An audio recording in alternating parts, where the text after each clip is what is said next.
The rain in Sector 4 did not wash things clean.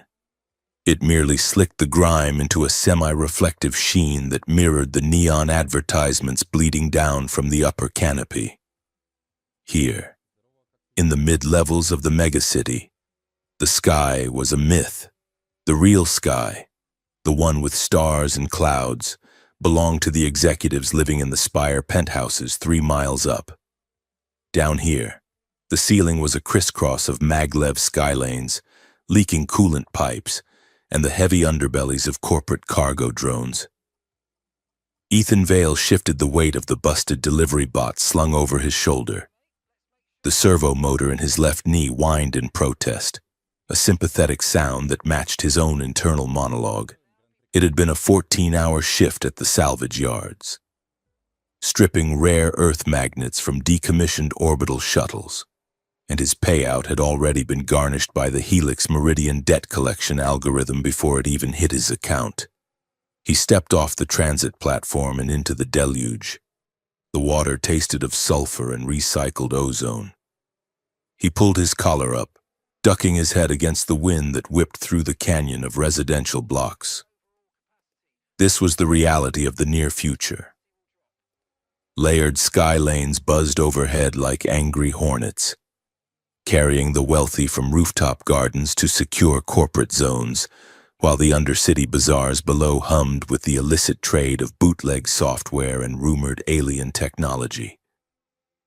Ethan lived right in the middle, suspended in the gray zone of the working poor. He was a salvage engineer, a title that sounded respectable on paper but mostly meant he was good at fixing things other people threw away. He had a talent for understanding machines, a stubborn moral compass that made him bad at business, and a dry sense of humor that served as his primary defense mechanism against a world that viewed him as a replaceable cog. The storm was getting worse. A crack of thunder rattled the sheet metal awnings of the street vendors, and the streetlights flickered. The city drone grid was glitching again. Above him, a security drone spiraled erratically before correcting itself and zooming off toward the wealthier districts. Ethan reached his apartment complex, a towering brutalist slab of concrete that smelled of mildew and fried synthetic oil. He keyed his code into the door, shouldered it open, and trudged toward the elevator. It was out of order. Of course it was. He took the stairs to the 8th floor, his boots heavy, the delivery bot digging into his trapezius. He was nursing a hangover, not from alcohol, but from existential dread. It was a specific kind of headache that came from realizing he was 32 years old, owed 40,000 credits to a megacorp, and his biggest accomplishment of the week was scavenging an actuator that might pay for next month's heating bill. He turned the corner of his hallway, ready to drop the bot, kick off his boots, and collapse. Then he stopped. The hallway lighting was dim, a flickering yellow strip that usually illuminated nothing more than scuff marks and discarded food wrappers. But tonight, the space outside his door was bathed in a strange, pulsating violet light. Someone was lying on his welcome mat. Ethan froze, his salvage instincts warring with his survival instincts. In this city, a body on your doorstep usually meant a gang hit or a junkie overdose. But the light was wrong. It was not the harsh glare of a datapad or a flashlight. It was organic, rhythmic, and terrifyingly intense. He dropped the delivery bot. The crash echoed in the narrow hall, but the figure did not flinch. Ethan approached slowly, his hand drifting to the heavy wrench clipped to his belt. It was a woman. Or at least, she had the silhouette of one. She was encased in armor that looked like it had been grown rather than manufactured. It was white ceramic, sleek and seamless, etched with gold filigree that seemed to move when he looked at it from the corner of his eye. But the armor was shattered. A jagged impact crater marred her side, and from the cracks a fluid was leaking. It was not red. It was a shimmering, translucent silver speckled with bioluminescent flecks that glowed like crushed stars. Ethan knelt beside her, his breath catching in his throat. He turned her over gently. Her face was pale, almost translucent, with high cheekbones and markings that ran down her neck in elegant geometric patterns. She was not human. He knew that face, not her specifically, but her kind. She was Aurelian. The Aurelian Dominion was the reason Earth had jumped 50 years of technological advancement in the last decade. They were the tall, ethereal visitors who signed treaties in high-orbit stations, rarely setting foot on the surface unless it was for a sanitized photo opportunity in a corporate zone. They were royalty. They were power. And this one was dying on his doormat. His eyes were drawn to her chest. Embedded in the center of her breastplate was a crystalline sphere the size of a grapefruit. It was cracked. Inside the fracture, a chaotic energy swirled, turning from a calm blue to a violent, angry red. It hummed with a resonance that made Ethan's teeth ache. The realization hit him with the force of a physical blow. The story of his life had just taken a sharp, impossible turn. He had found an injured alien princess on his doorstep, and her chest plate's fractured core emitted a dangerous, unstable resonance that smelled like ozone and impending death. The woman gasped, her eyes flying open. They were solid gold, no iris, no pupil, just a pool of liquid light. She grabbed his arm with a grip that felt like steel hydraulic clamps. "You," she rasped. Her voice was melodic but strained, distorted by pain. Ethan stared at her. "I am here," he said, his voice sounding incredibly small. "Core," she whispered, the English words feeling heavy and foreign on her tongue. "Fracture. Critical, if I sleep. Total collapse." Ethan looked at the chest piece. The red light was pulsing faster now. He knew enough about energy physics to recognize a runaway reaction when he saw one. That thing was a compact fusion reactor, or something far more advanced, and it was losing containment. "Do not sleep," Ethan commanded, panic finally piercing his shock. He grabbed her under the arms. "We are going inside." She was heavier than she looked, her armor dense with unknown alloys. Ethan grunted, dragging her across the threshold of his apartment.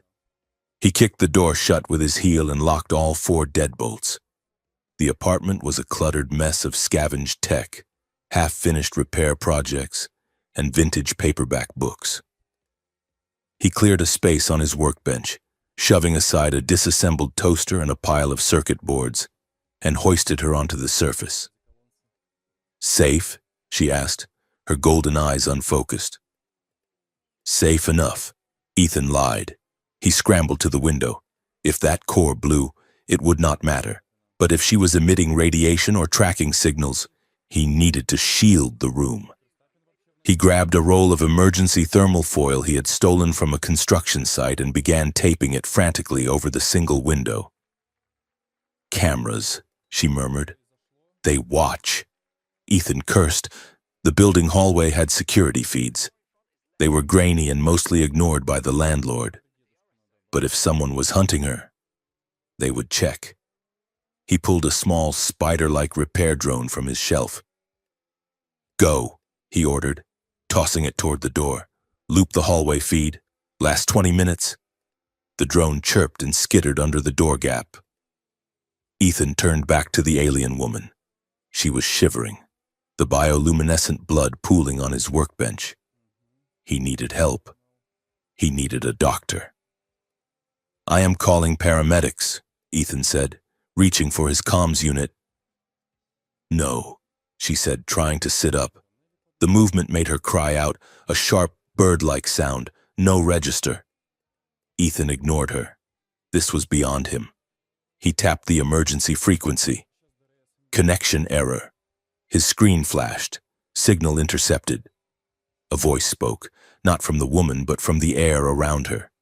It was a synthesized voice, polite, crisp, and terrifyingly calm. Outgoing transmissions are restricted pursuant to Diplomatic Protocol 7, the voice said. It was coming from her armor. Medical intervention must remain non-registered to preserve the concealment of the crown. Ethan stared at the armor.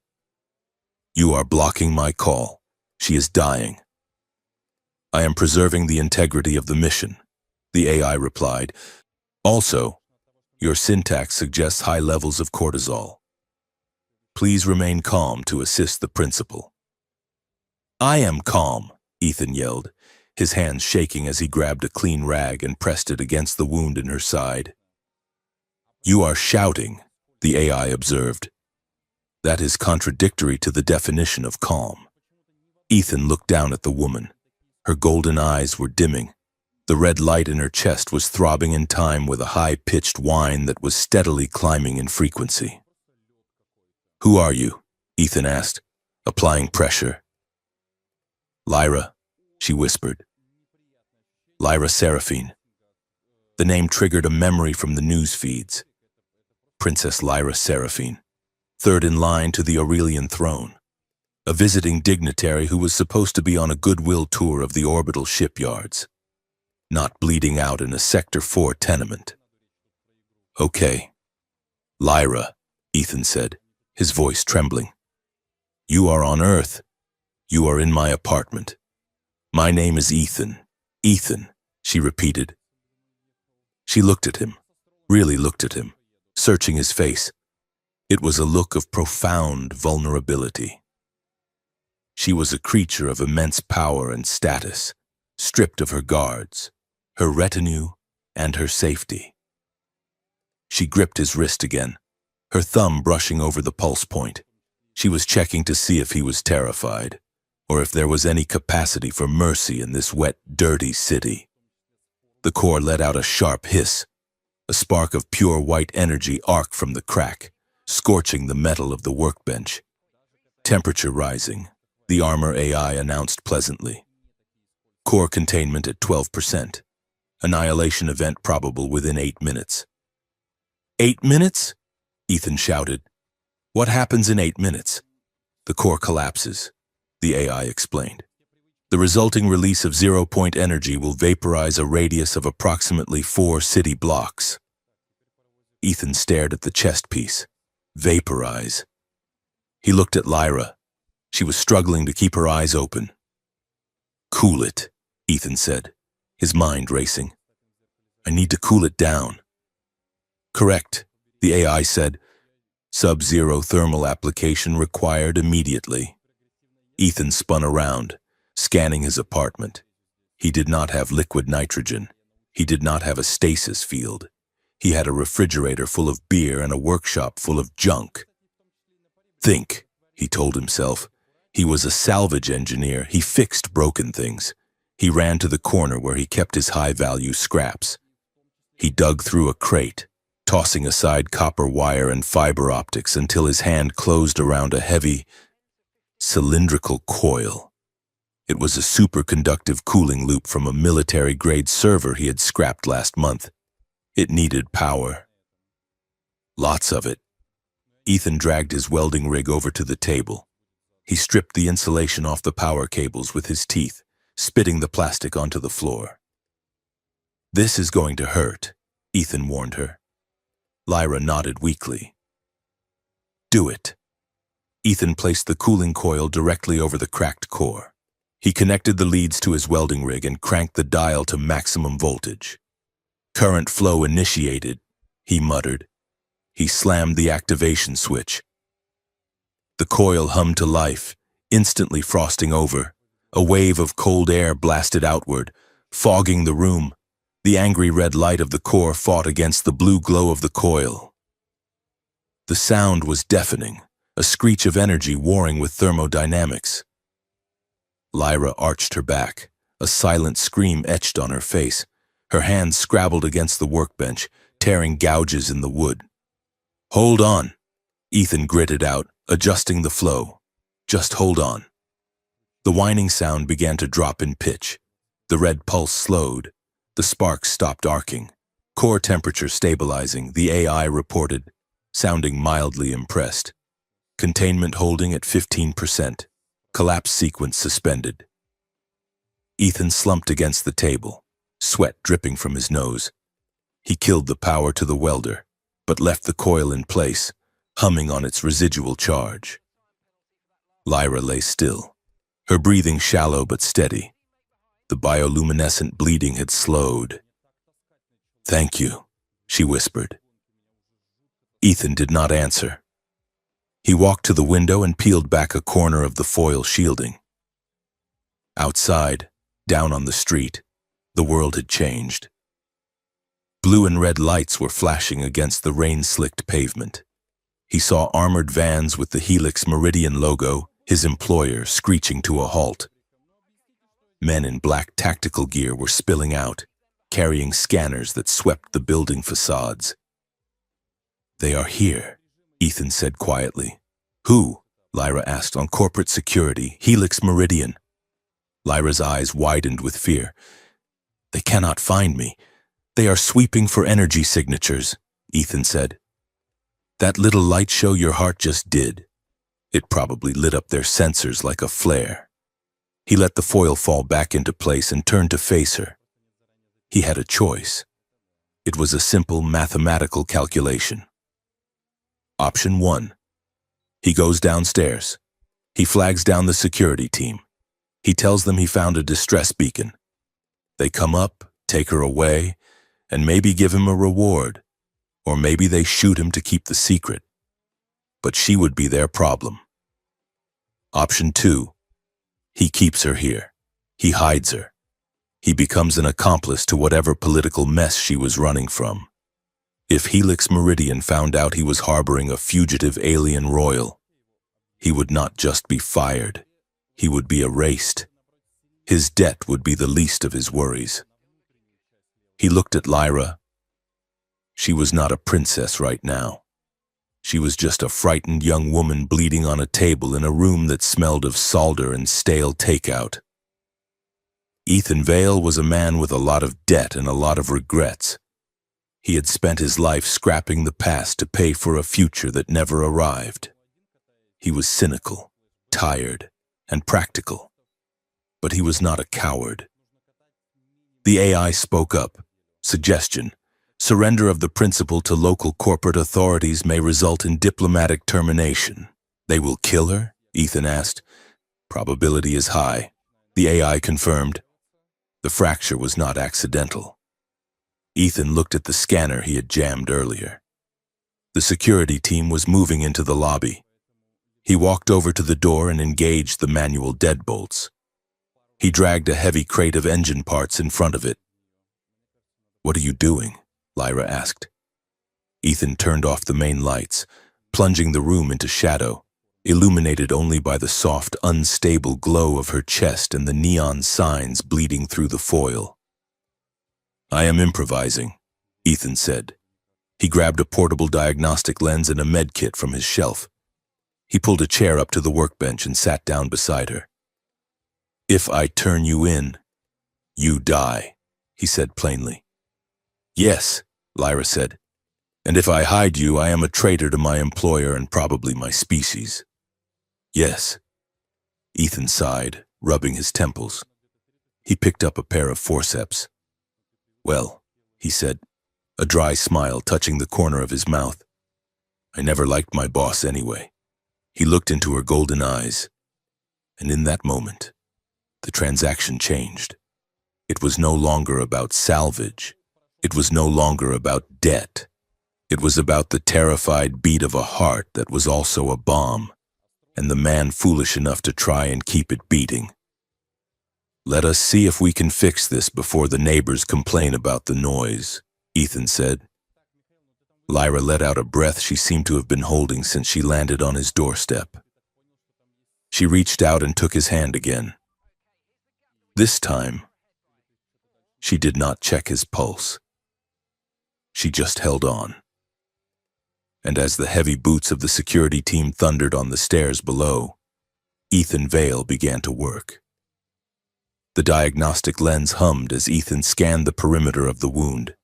The armor was fused to her skin in places, a symbiotic mesh that blurred the line between biology and technology. "This is going to take all night," Ethan muttered. "I have time," Lyra said softly. Ethan glanced at the unstable core, then at the door where the sounds of the search were getting closer. "I hope so, Princess," he said. "I really hope so." He selected a laser cutter, adjusted the frequency, and leaned in. The world outside, the debt, the rain, the corporate overlords, faded away. There was only the girl, the light, and the impossible task ahead. He had made his choice. Now he had to survive it. The cramped apartment had transformed into a chaotic sanctuary of wire and light. What was once a living space dominated by a sagging couch and piles of vintage paperback books now resembled the inside of a disemboweled starship. Cables snaked across the floor like synthetic vipers, connecting a stack of portable generators to the black market diagnostic lens hovering over the workbench. The air was thick with the smell of ozone and the sharp, chemical tang of soldering flux. Ethan Vale wiped a smear of grease from his forehead with the back of his hand. He had not slept in 20 hours.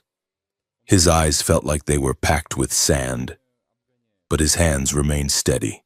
He adjusted the focal ring on the diagnostic lens, a piece of tech he had acquired from a shady broker in the undercity bazaars for 3 months of wages.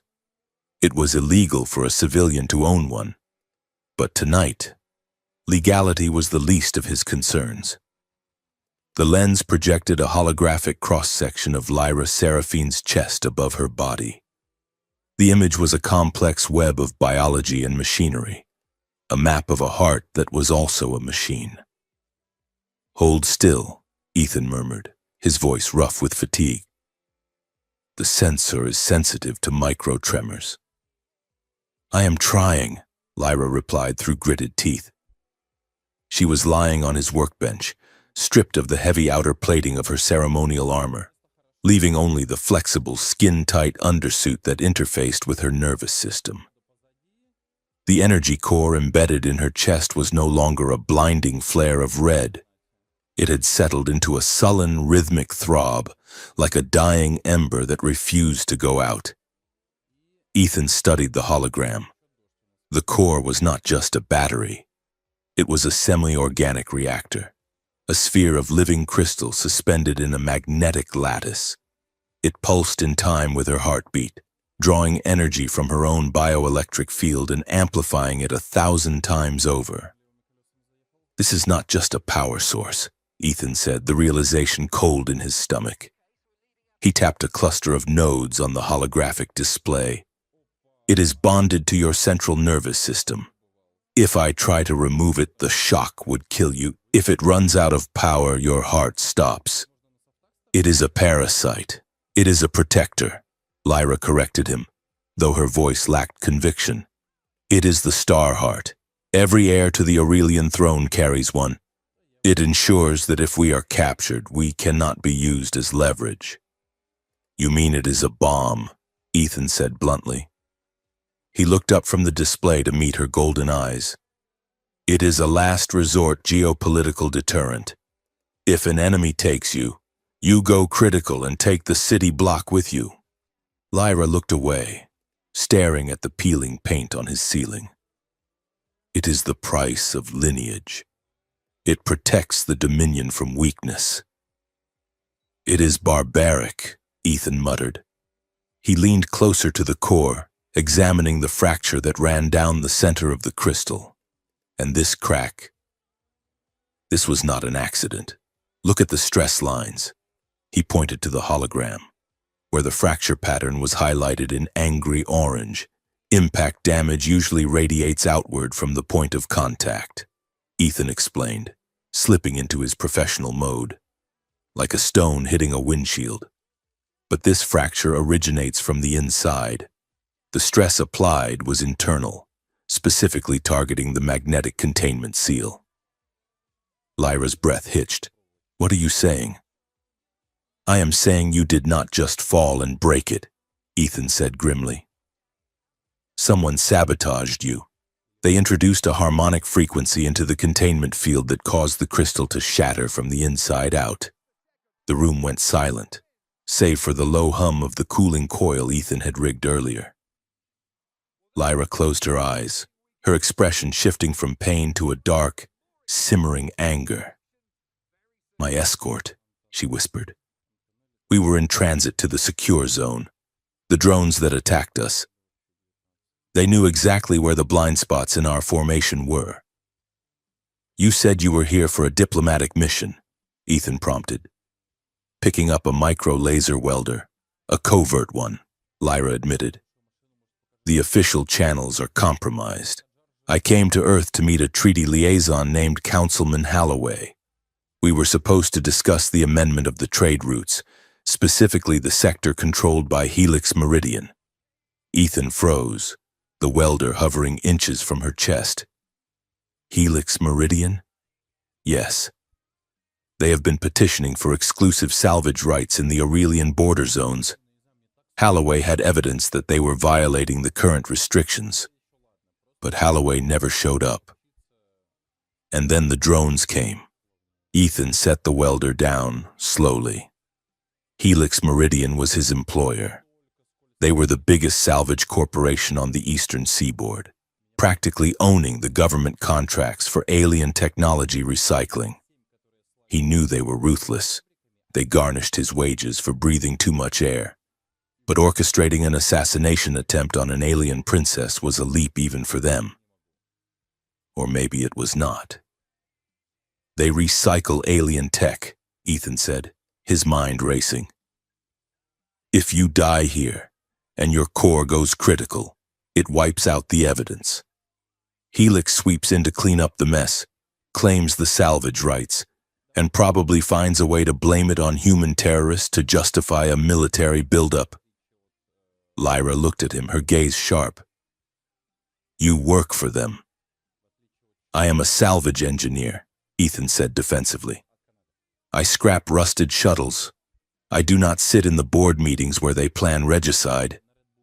Yet you wear their logo on your jacket, Lyra pointed out, gesturing to the oil-stained coat hanging by the door. Ethan felt a spike of irritation. It is a uniform. It does not mean I agree with their politics. Look, do you want me to fix this or not?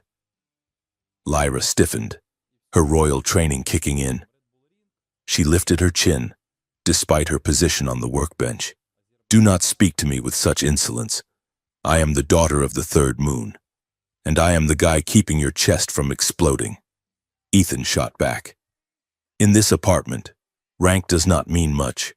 Down here, you are just another broken thing I am trying to put back together. Lyra opened her mouth to retort, then closed it. She exhaled slowly, the tension leaving her shoulders. You are rude, Ethan Vale. And you are heavy, he replied, but there was no bite in it. Now be quiet.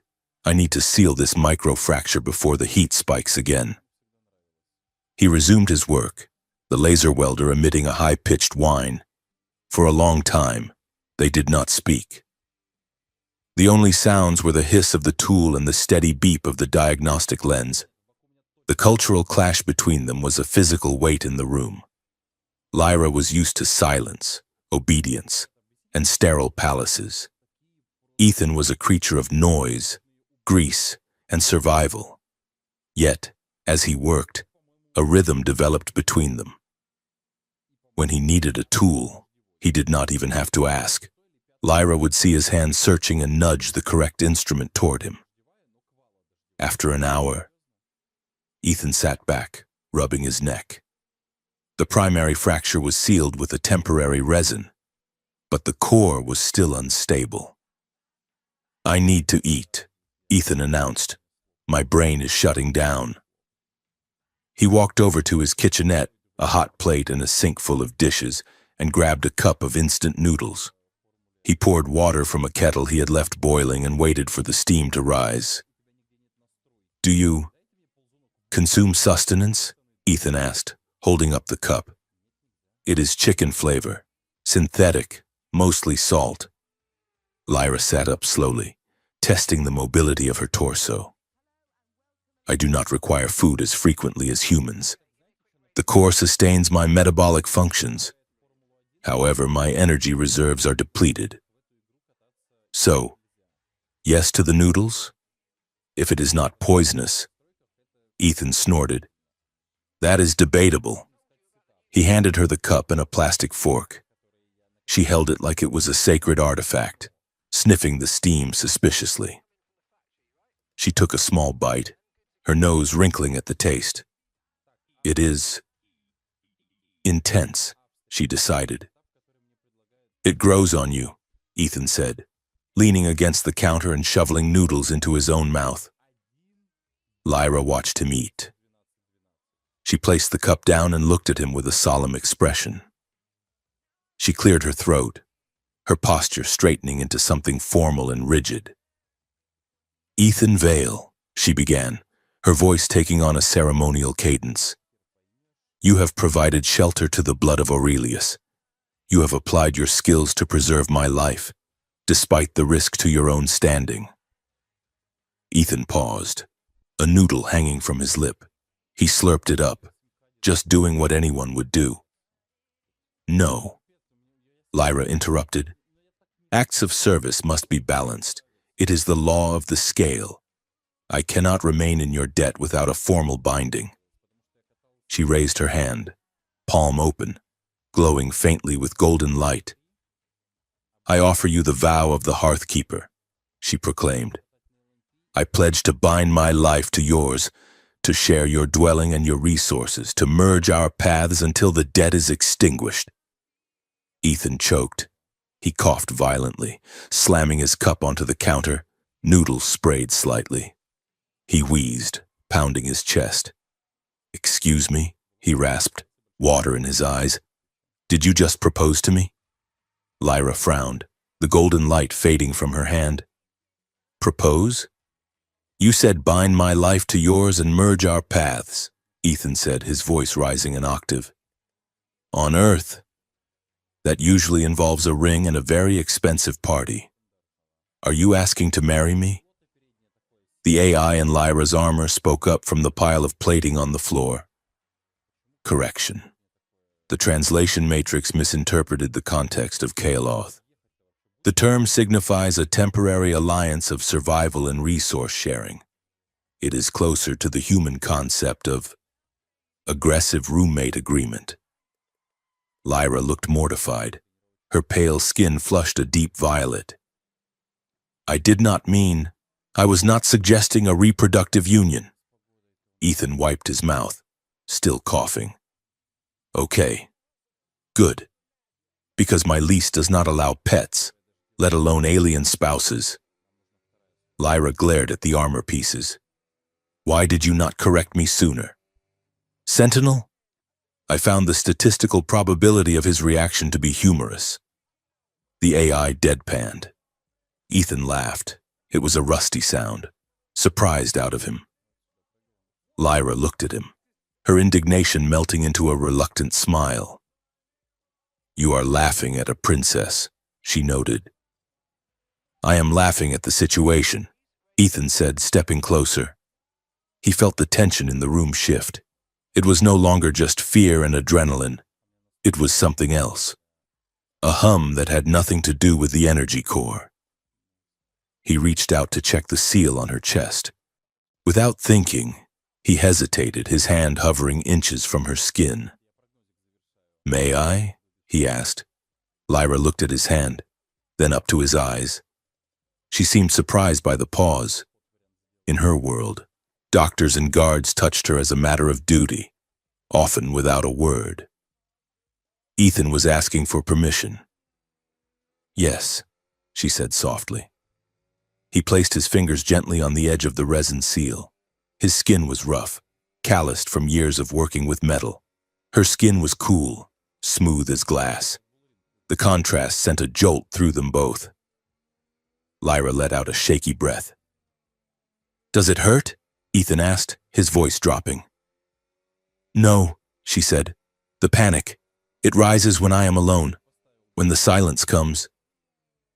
But the touch, it grounds the frequency. She looked at him, her golden eyes wide and unblinking. It was a confession of weakness that she would never have made to her own guards.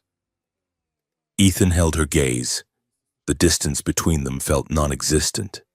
He could smell the faint scent of ozone and exotic flowers that clung to her. He was just a salvage engineer with a hangover, and she was a being capable of leveling a city. But in that quiet kitchen, they were just two people trying to keep the dark at bay. I am not going anywhere, Ethan said. Lyra's hand moved, covering his where it rested on her chest. Her fingers were strong, interlocking with his. Thank you, Ethan. The moment stretched, fragile and heavy, until the diagnostic lens let out a sharp ping.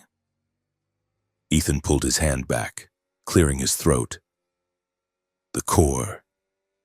I need to check the readouts. He turned back to the hologram, his heart hammering against his ribs in a way that had nothing to do with the caffeine in the noodles. Look at this, Ethan said, pointing to a scrolling feed of data on the screen. The AI, your sentinel. It has a locked directive deep in the subroutine. Lyra moved to stand beside him, leaning over the table. Show me. Ethan highlighted the line of code. It was buried under layers of encryption, but the diagnostic lens had chewed through it. It is a kill switch command. But look at the digital signature. It is Aurelian, Lyra said, tracing the glyphs, the Regent's seal. And right next to it, Ethan added, pointing to a string of binary. That is human corporate encryption, Helix Meridian Standard. They are working together, Lyra whispered, the horror dawning on her. My uncle, the Regent, he colluded with your corporation to sabotage my core. If you die, your uncle takes the throne, and Helix gets the salvage rights to the border zone. Ethan finished. It is a coup funded by a trade deal.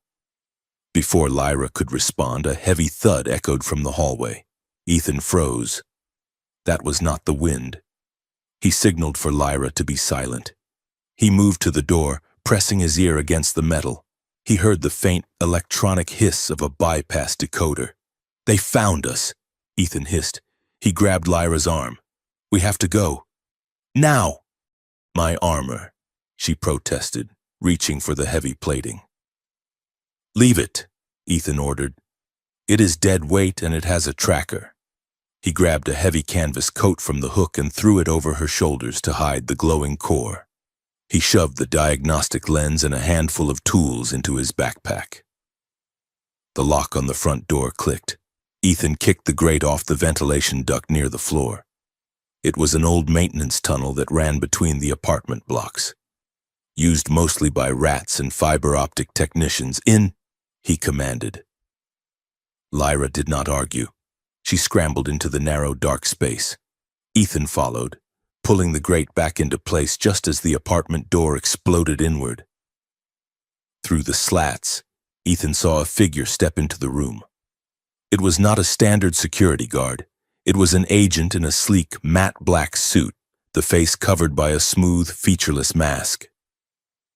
The agent scanned the room, a weapon raised, a silence pistol that fired kinetic spikes. The agent turned toward the vent. Move, Ethan whispered, pushing Lyra forward. They crawled through the tunnel, the metal cold and slick against their knees. The space was claustrophobic, smelling of dust and old grease. They could hear the agent tearing the apartment apart behind them, overturning tables and smashing equipment. They emerged onto a narrow catwalk 3 floors down, in the gut of the building's infrastructure. Below them, the Undercity Bazaar was a blur of motion and light. We need to get to street level, Ethan said, grabbing Lyra's hand. They ran along the catwalk, metal ringing under their boots. A door burst open behind them. The masked agent was there, moving with terrifying speed. He raised the pistol. Thwip! A spike embedded itself in the railing inches from Ethan's hip. Run! Ethan yelled. They sprinted toward the service ladder. The agent vaulted over a pipe, closing the distance. There was no way they could outrun him. Lyra stopped. She spun around, her eyes flaring with sudden, intense light. Lyra, no! Ethan shouted. The core! She ignored him. She thrust her hand out, palm facing the agent. The air in the narrow corridor buckled. A shockwave of distorted gravity slammed into the agent. It was cinematic and terrifying. The agent was lifted off his feet and slammed violently into the concrete wall, held there by an invisible, crushing pressure. Pipes burst around him, spraying steam. Lyra let out a cry of pain, clutching her chest. The blue light of the core turned a violent purple, searing through the fabric of the coat. She collapsed. The gravity field vanished, dropping the agent to the floor in a crumpled heap. Ethan scooped her up, ignoring the burning heat radiating from her chest. He half-carried, half-dragged her down the ladder, sliding the last 10 feet to the alleyway below. They merged into the crowd of the bazaar, disappearing into the neon-lit chaos. The clinic was hidden behind a laundromat in Sector 6. It smelled of antiseptic and ozone. Dr. Aris was an ex-military surgeon with a prosthetic eye and a cynical disposition that rivaled Ethan's. He owed Ethan a favor for wiping a gambling debt from a corporate server 3 years ago. He stood over Lyra, scanning the core with a medical wand. His organic eye was wide with fear, the prosthetic one whirred as it zoomed in. You brought a nuke into my clinic. Vale, Aris said, his voice low. Can you fix it? Ethan asked, leaning against the door frame. Panting. Fix it? Aris scoffed. This is Aurelian royal tech fused with biology. I can stabilize the biofeedback loop, maybe buy you 24 hours. But the crystal is fractured. It is leaking theta radiation. What happens if it goes? Ethan asked. Aris looked at him grimly. Critical cascade. It will not just be an explosion. It will be a gravitational implosion. It will crush everything within a 6-block radius into a singularity the size of a marble. Ethan looked at Lyra. She was conscious, but barely.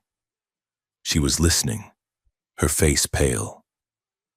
She is a walking disaster, Aris said. You cannot keep her in the city. If she blows here, millions die. Ethan nodded slowly. He knew what he had to do. They could not hide on Earth. Helix Meridian controlled the ground. They needed to go up. Do the stabilization, Ethan said. Buy us the time. Aris grunted and turned back to his patient. Get out of here while I work. Make your calls. Ethan stepped out into the alleyway. The rain had stopped, leaving the city slick and glistening. He pulled out his comms unit. He hesitated for a second, then punched in a frequency he had not used in 2 years. It rang 3 times. Then, a holographic avatar flickered into existence above his palm. It was a woman with electric blue hair and a pilot's headset, chewing on a toothpick. Well, look who it is, the woman said, her voice crackling with static and sarcasm. Ethan Vale. You are still alive. I assume you are calling because you finally scraped together the credits you owe me? Hello? Juno, Ethan said. I need a ride. Juno Cade laughed. I am not a taxi service. Vale, I am a legitimate independent contractor. I need to get off-world, Ethan said, cutting through her banter. Tonight, no flight plan, no customs. Juno stopped chewing the toothpick. Her eyes narrowed. You are in trouble. Big trouble, Ethan admitted. Does it pay? Ethan looked back at the clinic door. He thought about the princess who had tried to marry him to save his life, the woman who had used her own failing heart to crush an assassin. Yeah, Ethan said, it pays. But we have to leave now. Juno sighed. A dramatic, exaggerated sound. You are the worst investment I have ever made. Vale. Meet me at Hangar 42 in the Ashring orbital lift. You have 1 hour before I leave you here to rot. The link severed. Ethan pocketed the comms unit and looked up at the sky. Somewhere up there, beyond the smog and the neon, was the rest of the universe. He went back inside to get the princess, the shuttle, a heavily modified freighter named the Rust Bucket, though Juno insisted on calling it the Star Skipper, shuddered violently as it engaged the magnetic docking clamps of the Ring of Ash. Outside the viewport, the station looked less like a technological marvel and more like a tumor growing on the side of a dead asteroid. It was a chaotic collage of cannibalized starship hulls, rotating bazaars, and pressurized cargo containers welded together in a defiance of structural engineering and safety codes. Juno Cade flipped a series of switches on her console, her fingers moving with the practiced ease of someone who had spent more time in a cockpit than a bed. "Welcome to the armpit of the sector," Juno announced, her voice crackling over the intercom.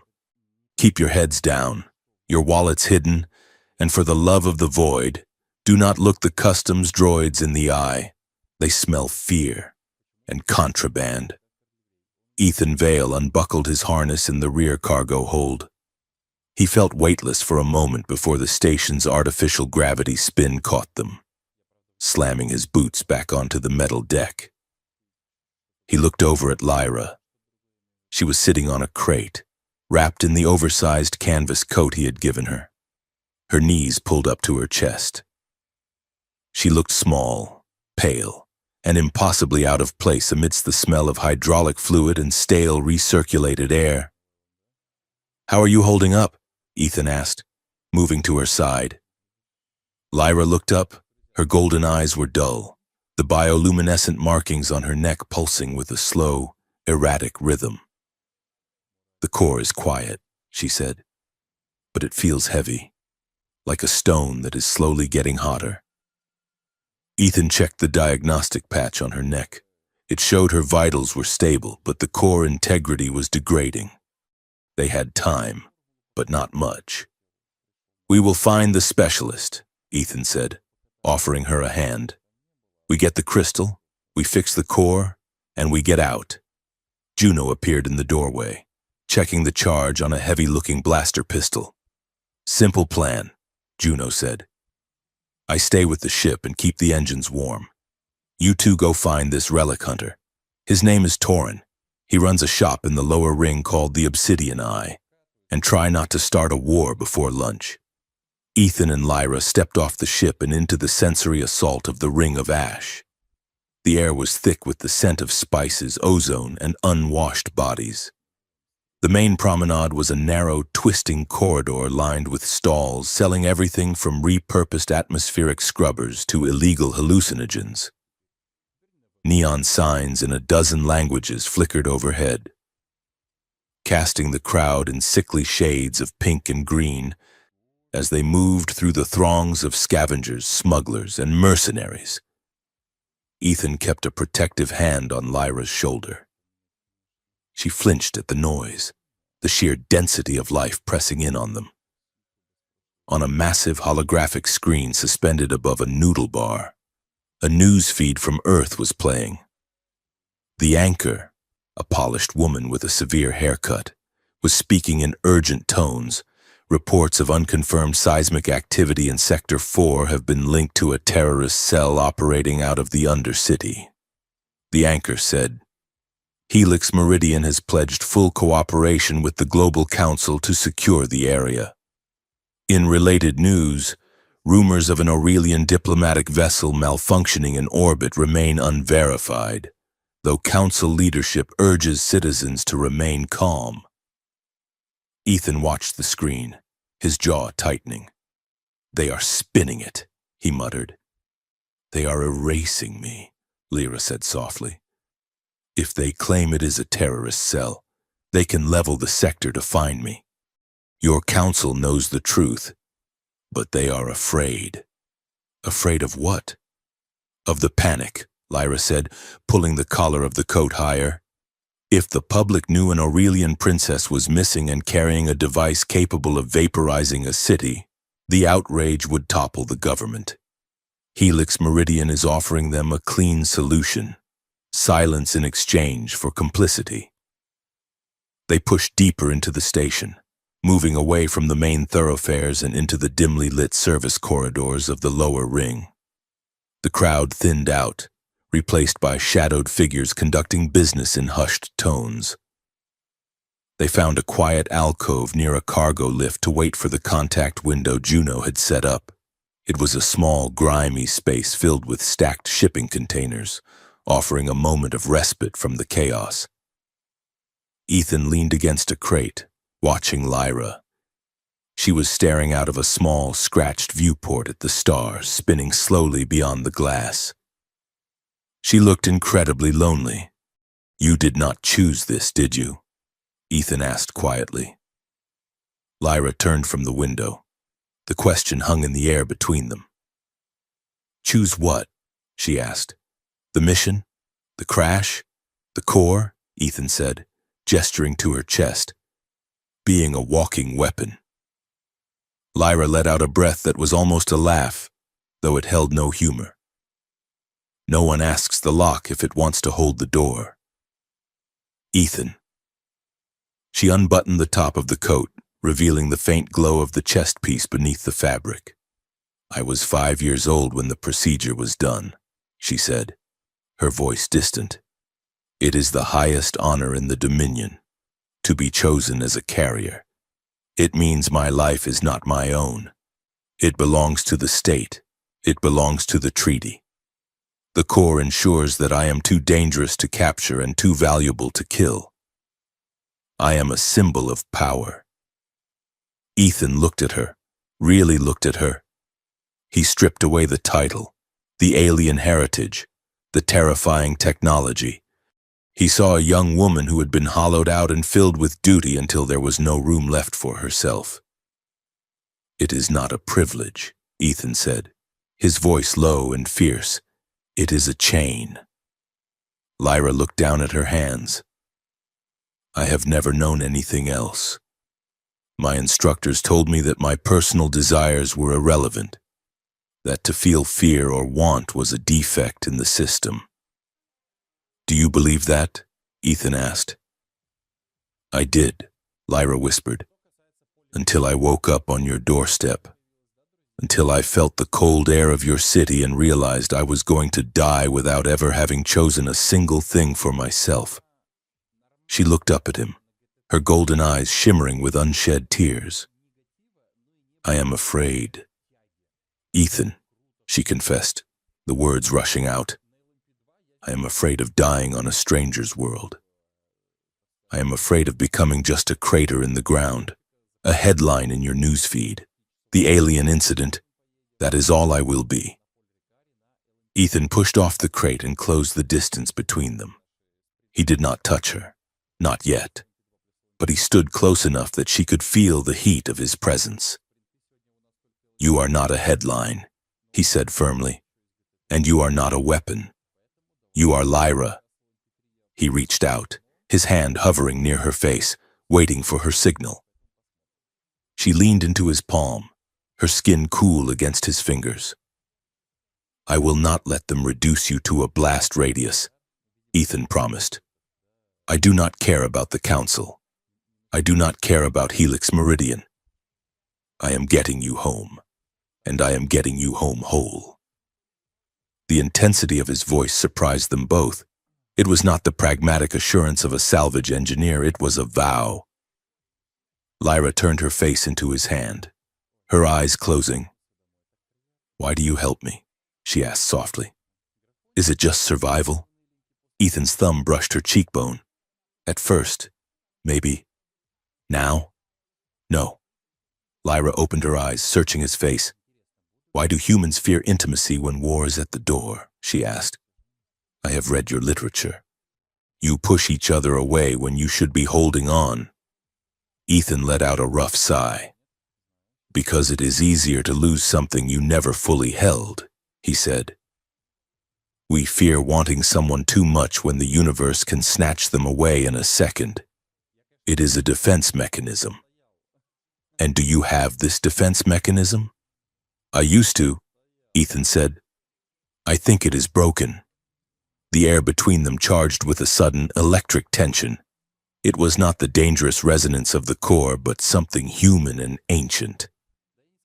Lyra's breath hitched, and for a moment, the galaxy outside the window ceased to exist. A chime from Ethan's pocket shattered the moment. It was Juno. Target located. The obsidian eye is open for business, so get moving. Ethan pulled his hand away slowly. The loss of contact, physical and sharp. We should go, he said, his voice husky. Lyra nodded, buttoning her coat with trembling fingers. Yes. The mission. The obsidian eye was less of a shop and more of a museum of stolen history. Shelves lined the walls, packed with artifacts from a dozen dead civilizations. Shards of pottery, deactivated weapon cores, and canisters of preserved biological samples. Torin, the specialist, was a hunched figure with skin the color of parchment and a cybernetic monocle that whirred as it focused on them. He stood behind a counter made of translucent glass. An Aurelian core, Torin said, his voice dry and scratching. I have not seen one of those in 20 years, and never a living one. He looked at Lyra with a hunger that made Ethan step forward, placing himself between the man and the princess. Can you stabilize it? Ethan asked. Torin chuckled. Stabilize? No. The physics are beyond me, but I know what you need. You need a phase crystal to realign the magnetic lattice. Without it, she is just a ticking clock. Where do we get one? Lyra asked. Torin tapped a command into his console. A holographic star map appeared. Here, he said, pointing to a swirling debris field marked with red warning beacons. The grave of giants. It is a restricted salvage zone controlled by Helix Meridian. Of course it is, Ethan muttered. There is a derelict ship in the center of the drift, Torin explained. The Ethel Guard. An Aurelian vault ship lost during the First Contact War. It carries a supply of phase crystals in its primary engineering bay. Why has Helix not stripped it? Ethan asked. Because the Ethel Guard has automated defenses that do not respond to human codes, Torin said, a sly smile twisting his lips. And it is filled with navigational hazards that confuse drone sensors. But you have a key. He pointed a bony finger at Lyra. Her biosignature will open the doors, Torin said. The ship will recognize her bloodline. We need a guide, Ethan said. Someone who knows the layout of a vault ship. I can guide you, Torin said. For a price. 10% of the salvage rights. And you take me with you. Ethan looked at Lyra. It was a trap. It felt like a trap. But they had no other options. Fine, Ethan said. But you try anything. And I vent the airlock. The approach to the Ethel Guard was a nightmare of silent, drifting metal. Juno piloted the shuttle through the debris field with white-knuckled precision, dodging jagged hull plates and frozen clouds of fuel.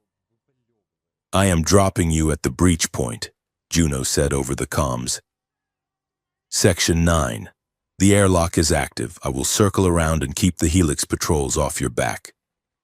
You have 30 minutes before their long-range scanners pick us up. Ethan, Lyra, and Torin floated in the shuttle's airlock, suited up in pressurized void gear. Lyra's suit was modified to accommodate her chest piece, the glow illuminating the inside of her helmet. Ready? Ethan asked. Lyra nodded. Her face was set in a mask of determination. Ready? The airlock hissed open and they pushed out into the void. Zero gravity took hold. Ethan used the thrusters on his pack to orient himself. Following the guide cable Torin had fired toward the massive, dark hull of the alien ship.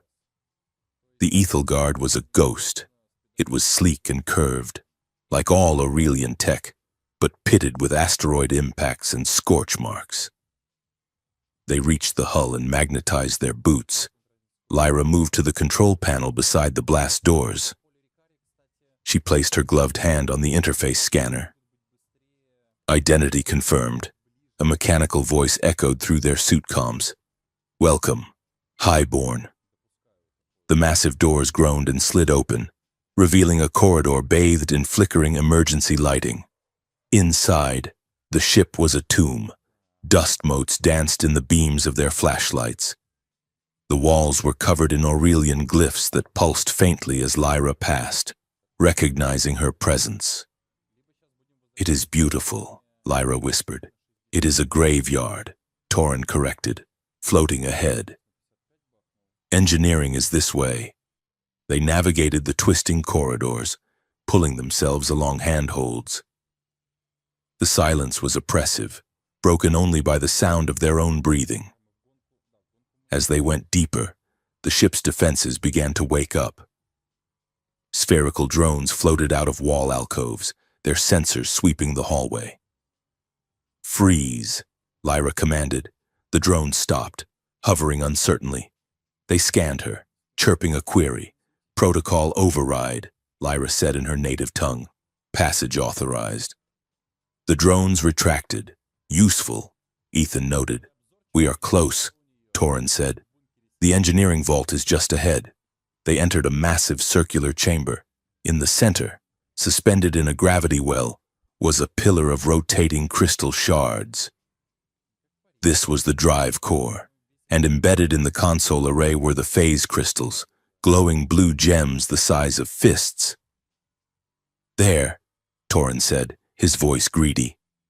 Ethan propelled himself toward the console. He reached for one of the crystals. "Wait," Lyra said sharply. Ethan stopped. "What is it?" "Something is wrong," Lyra said, looking at the console. "The log shows the vault was accessed recently. 3 days ago." Torrin laughed, a dry, rasping sound over the comms. Ethan spun around. Torrin was floating near the exit, a heavy pulse rifle in his hands aimed directly at Lyra. "Very observant." "Highness," Torrin said. "You set us up," Ethan said, his hand drifting toward the pry bar on his belt. "Helix pays better than you do." "Salvage, boy," Torrin said. "They have a standing bounty on the princess, alive or dead, though alive pays double. The crystal is just bait." He fired a warning shot that scorched the bulkhead next to Ethan's head. "Move away from her," Torrin ordered. Lyra floated in the center of the room, her hands raised. "Torrin, you do not have to do this. I really do," Torrin said. He triggered a remote on his wrist. A containment field shimmered into existence around Lyra, trapping her in a bubble of hard light. "No," Ethan yelled, launching himself off the console. Torrin fired again. The bolt caught Ethan in the shoulder plate of his suit, spinning him backward into the wall. The impact knocked the wind out of him. "Stay down," Torrin snapped. He began to tow the containment bubble toward the exit. Ethan gasped for air, his vision swimming. He watched Lyra struggling against the field, banging her fists against the light. She looked terrified. He could not reach her. He had no weapon, but he was a salvage engineer. He knew machines, and he knew the machine inside her chest. Ethan tapped his comms, switching to a private localized channel. "Lyra," he wheezed. "Can you hear me?" "Ethan," Lyra cried. "Listen to me," Ethan said. "The core. We have to vent it." "What? It will kill us." "Not a full breach," Ethan said, his mind working furiously. "A microvent, just enough to flood the room with photonic interference. It will blind his sensors and overload the containment field." "It will accelerate the degradation," Lyra warned. "It is the only way. Do it." Ethan braced himself against the bulkhead, shielding his eyes. Lyra closed her eyes. She reached inward, mentally accessing the fail-safe protocols of her own heart. She triggered the emergency venting sequence, warning, Her armor AI shrieked. Core venting initiated. A blinding explosion of white light erupted from Lyra's chest. It was not fire. It was pure, concentrated energy. It flooded the engineering bay, turning the dark room into a sea of brilliance. The containment field around her shattered instantly. Torrin screamed as his helmet sensors overloaded, blinding him with white static. He fired wildly, the shots going wide. Ethan pushed off the wall, diving through the blinding light. He knew where Torrin was. He had memorized the trajectory. He slammed into the specialist, the momentum carrying them both into a rack of conduits. Ethan ripped the rifle from Torrin's hands and smashed the butt of the weapon into the man's helmet. The faceplate cracked. Torrin went limp. Ethan spun around. Lyra! The light was fading, leaving drifting motes of energy like falling snow. Lyra was floating near the center of the room, her body limp. Ethan scrambled to her, grabbing her harness. Her suit lights were flickering. Lyra? She gasped, her eyes fluttering open. The glow in her chest was dim, pulsing weakly. I am. Here, she whispered. Ethan grabbed the phase crystal from the console and shoved it into his pouch. We are leaving. He grabbed Torrin's maglift belt and hooked it to Lyra's suit. He towed her out of the chamber, kicking off the walls, flying through the corridors with desperate speed. Juno! We are coming out hot! Ethan yelled into the comms. I see the flare! Juno shouted back. Cargo bay doors are open.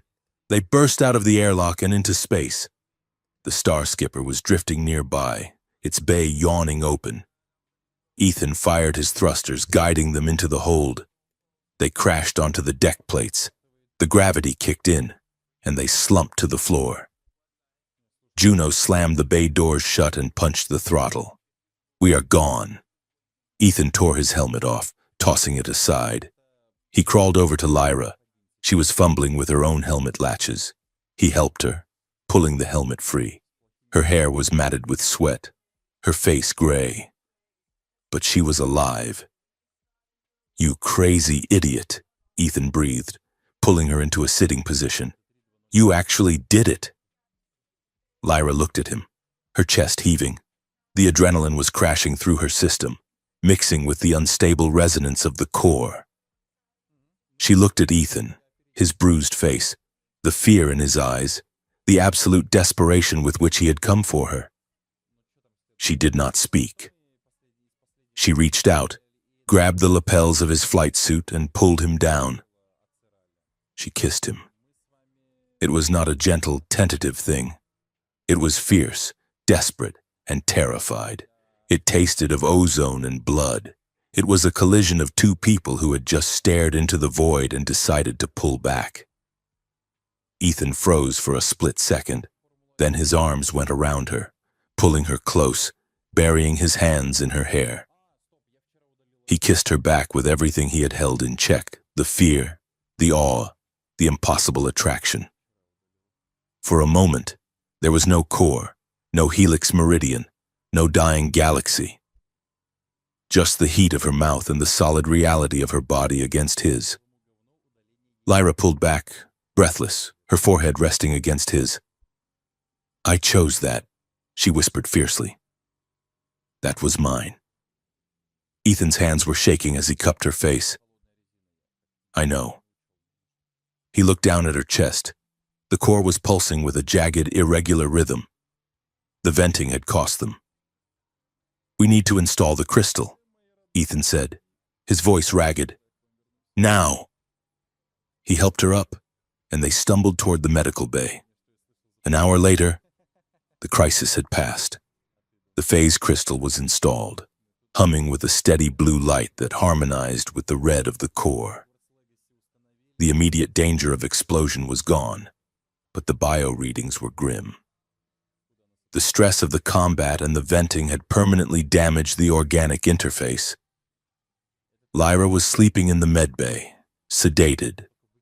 Ethan sat in the cockpit with Juno. He was holding a data shard they had pulled from the Ethelgard's logs. Juno was silent, watching the stars streak by in hyperspace. "What is on it?" Juno asked finally. Ethan plugged the shard into the console. A stream of data scrolled across the screen. Communications logs, blueprints, a detailed timeline. He read it, and his blood ran cold.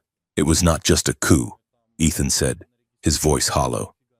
He pointed to a file header, Project Eclipse, Helix Meridian and the Aurelian Regent. "They did not just want to kill her," Ethan said. "Look at this.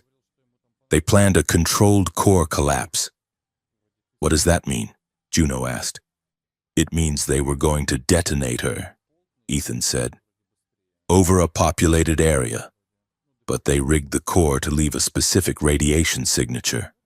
One that looks like a deliberate weapon discharge, not an accident." "They were going to frame the Aurelian loyalists?"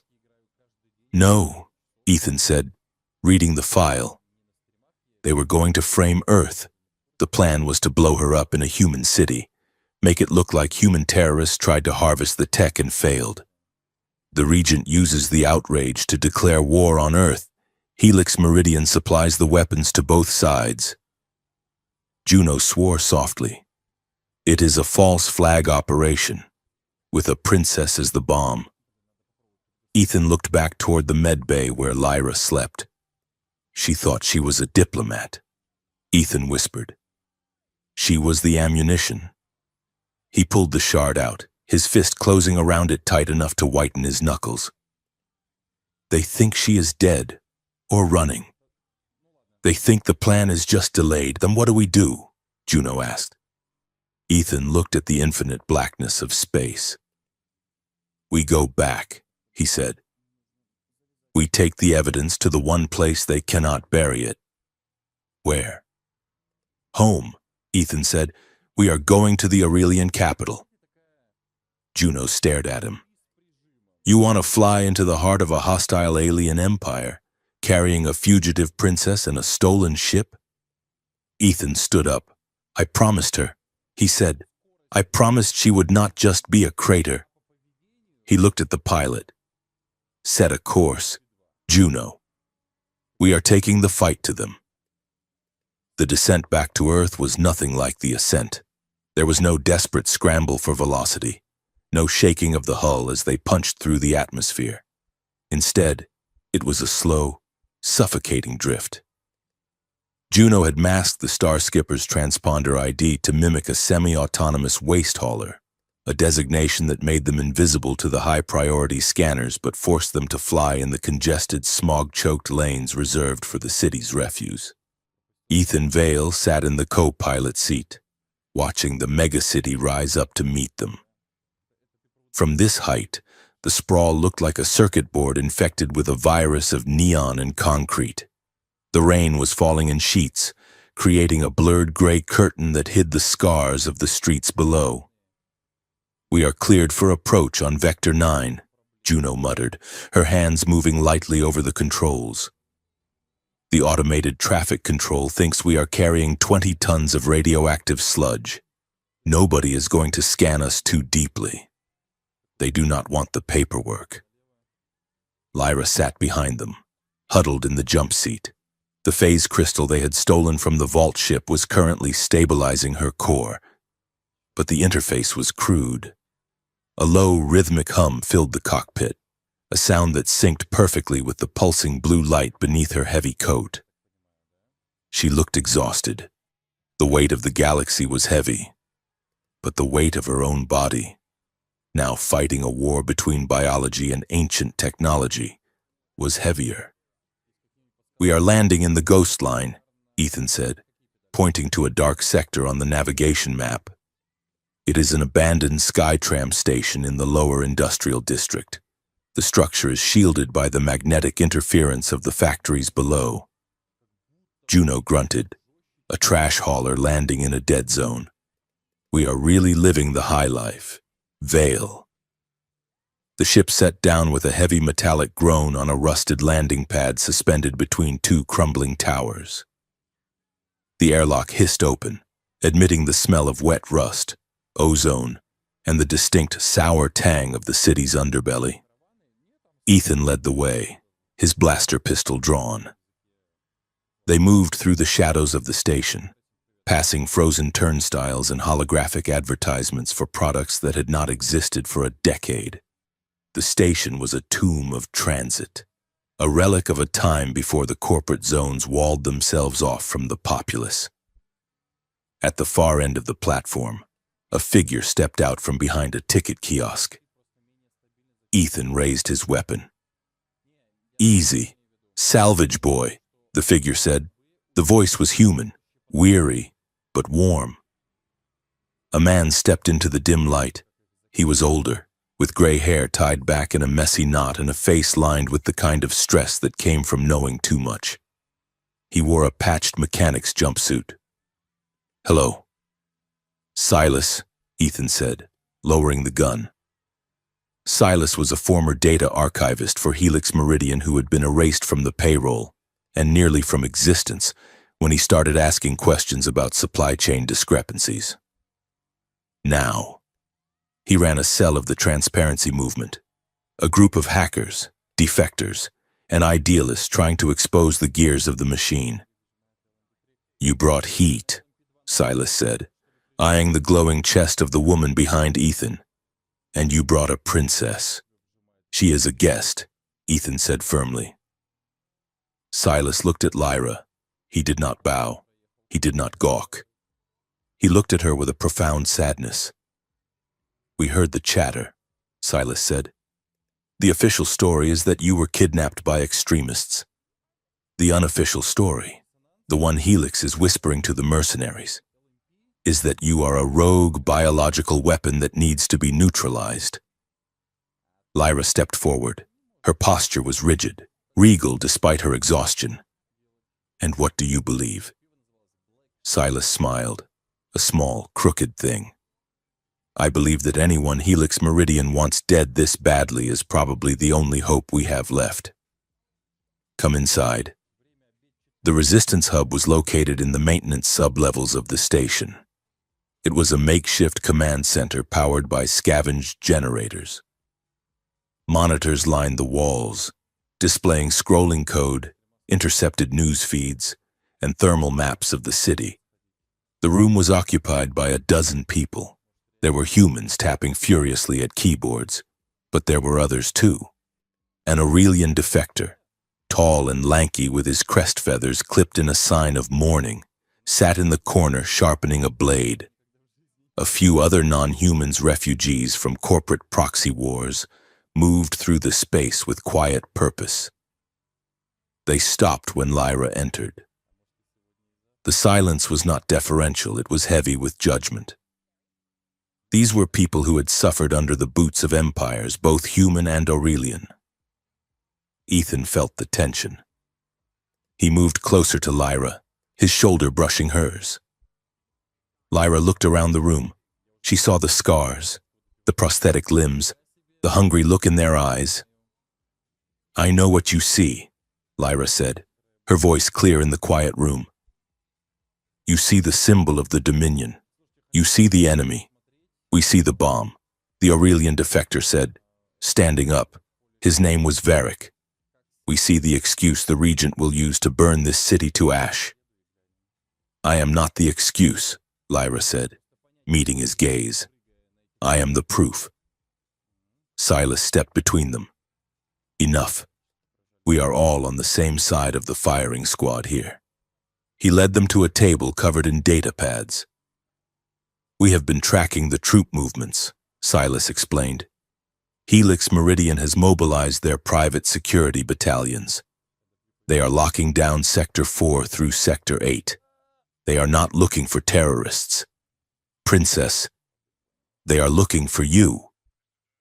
Lyra leaned against the table, her hand resting over her core. "If I surrender..."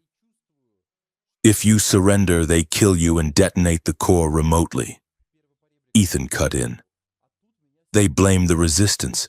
The war starts anyway." "And if I stay hidden?" Lyra asked. "Then they rewrite history," Silas said softly. "They will say you were a martyr."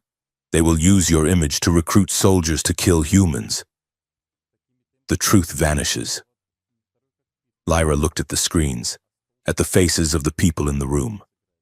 She was raised in a palace where power was a game of whispers and lineage. Here, power was information, it was truth, and it was fragile. I never wanted to be a player in this game, Lyra whispered. Ethan watched her. He felt a sudden, sharp pang of inadequacy. He was a salvage engineer. He fixed broken engines. He did not know how to fix a broken geopolitical system. He felt small, a piece of debris caught in the wake of a massive starship. But then he looked at Lyra's hand, trembling slightly on the table. She was not a starship. She was just Lyra. "We need proof," Ethan said. "Real proof. Not just the shard from the vault ship. We need the communication logs between the Regent and the Helix board of directors." Silas nodded.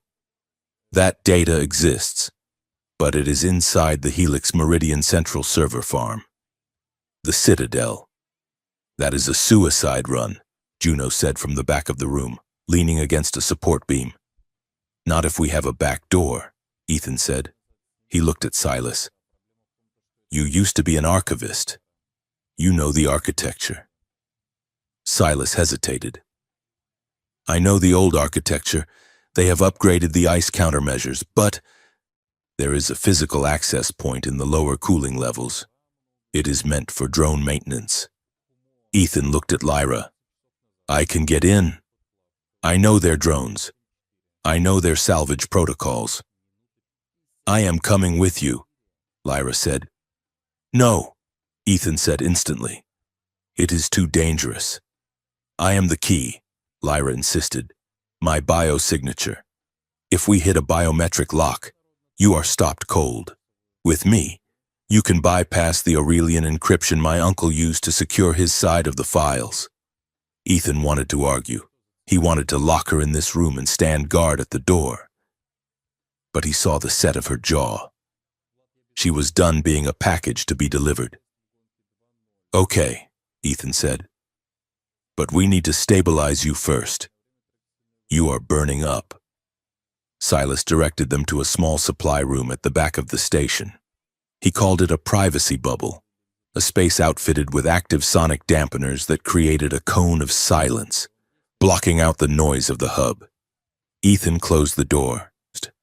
The hum of the station vanished, leaving them in a sudden, intimate quiet. The only sound was the thrum of Lyra's core. It was louder now.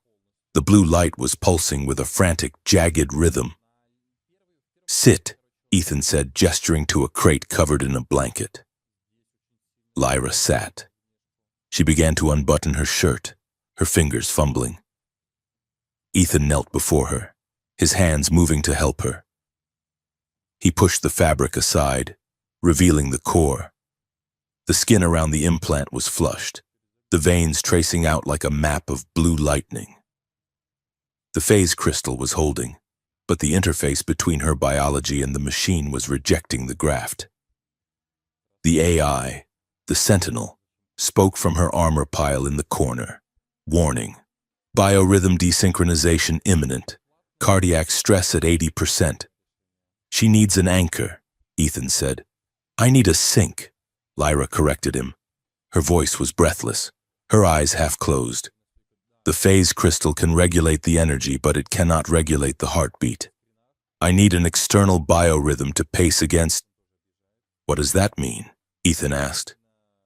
"You have to touch the interface," Lyra said. "You have to complete the circuit. Your pulse will act as the metronome for mine."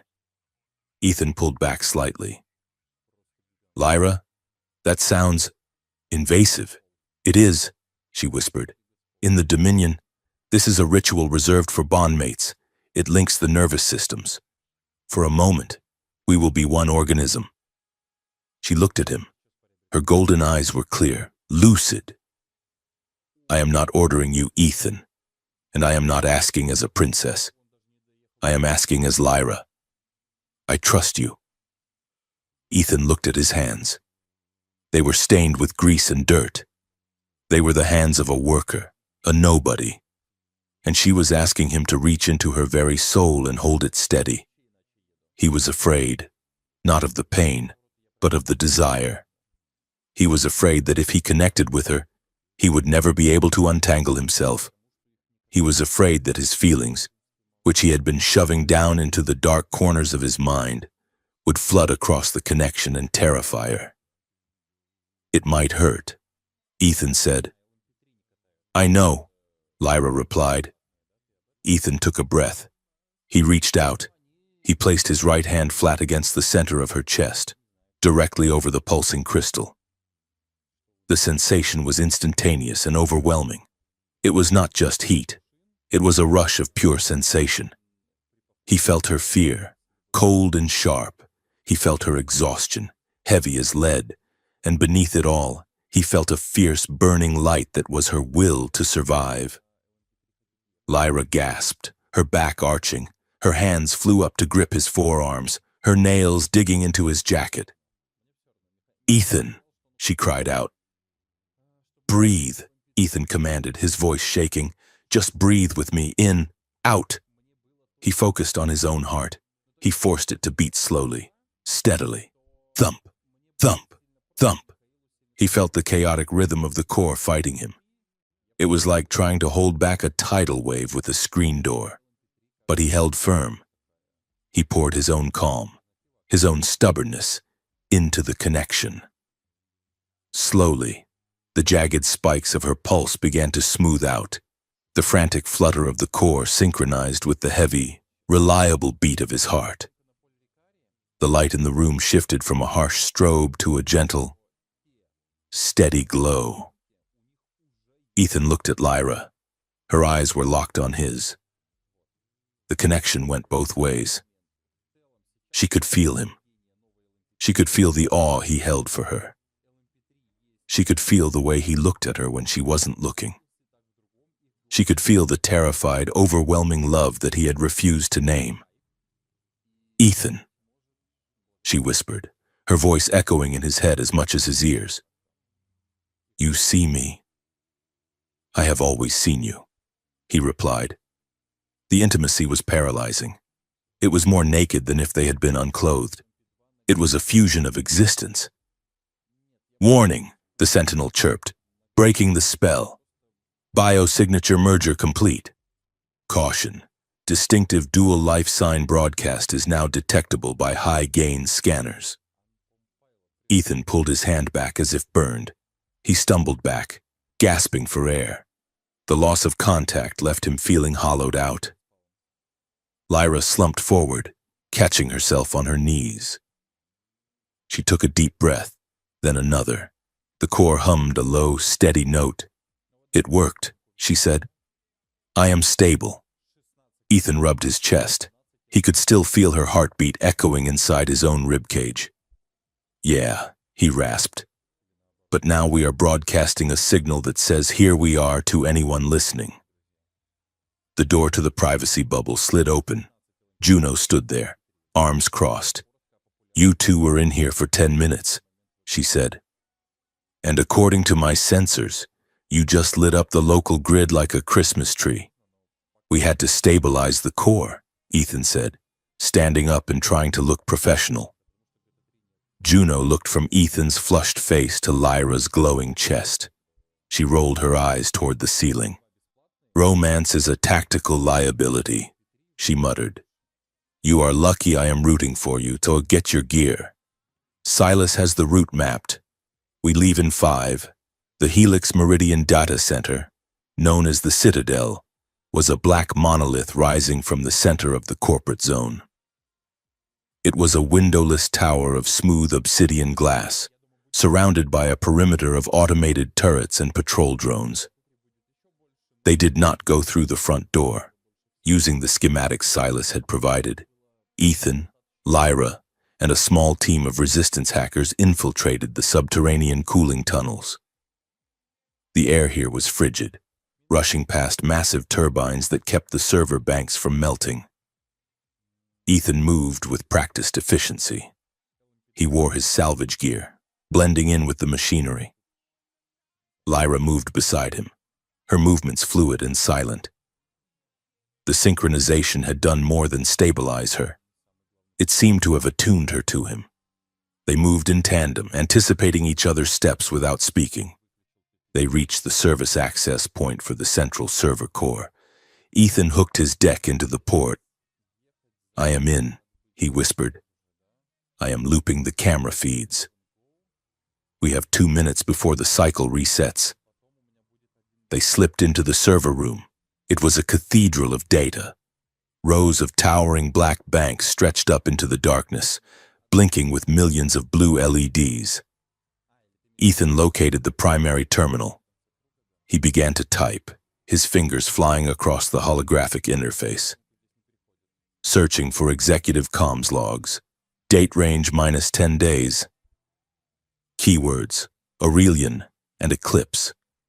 Ethan muttered. Lyra stood guard, her eyes scanning the shadows.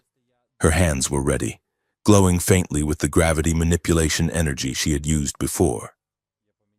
"Got it," Ethan said. "Encrypted. Lyra, I need you." She stepped up to the console. She placed her hand on the screen. The biometric scanner read her print. Access granted. Level violet authorization. The files opened. Ethan began to copy them to a secure drive. As the progress bar filled, his eyes drifted to a side folder labeled Personnel, Asset Management. Curiosity, or perhaps a gut instinct, made him open it. He searched for his own name. Ethan Vale, ID 894 Alpha. He opened the file. It was thick, too thick for a mid-level salvage engineer. He read the first few lines, and the world stopped. Subject profile, Ethan Vale. Father, Marcus Vale, deceased. Mother, unlisted. Project directive, generational debt leverage. Notes. Subject's father was terminated via staged industrial accident to ensure subject's dependency on corporate credit lines. Subject has been groomed for high-risk salvage operations. Psychological profile indicates high loyalty to moral structures, making him an ideal, deniable asset for sensitive recovery missions. Ethan stared at the words. Terminated via staged industrial accident. His father hadn't died because of a faulty coupling. He had been murdered. Murdered to ensure that Ethan would grow up poor, desperate, and skilled enough to be useful to the very people who killed him. "Ethan?" Lyra's voice was soft. He looked at her. He felt sick. His entire life, the struggle, the debt, the feeling of being trapped, it was all engineered. He wasn't just a nobody, he was a product. "They killed him," Ethan whispered. "They built my life." Before Lyra could respond, the lights in the server room turned a harsh, flashing red. A siren began to wail. "Intruder alert! Sector 7, we have to go," Lyra said, grabbing his arm. They turned to run, but the blast doors at the end of the aisle hissed shut. A voice boomed over the intercom. "Mr. Vale, please do not damage the hardware." A holographic projection appeared in the center of the aisle. It was a man in a sharp gray suit. He had a kind face, the kind of face you trusted with your investments. It was Director Holloway, the head of Helix Meridian Intelligence. And with him, stepping out from the shadows of the server banks, were 4 armed guards and a man in a trench coat, Agent Vance. Ethan raised his blaster, but he knew it was useless. Director Holloway smiled. "You have seen the files. I take it. Unfortunate. That was meant for the archives." "You killed my father," Ethan said, his voice steady but cold as ice.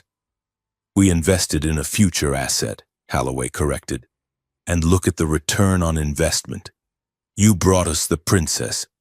I did not bring her to you." Ethan spat. Holloway sighed.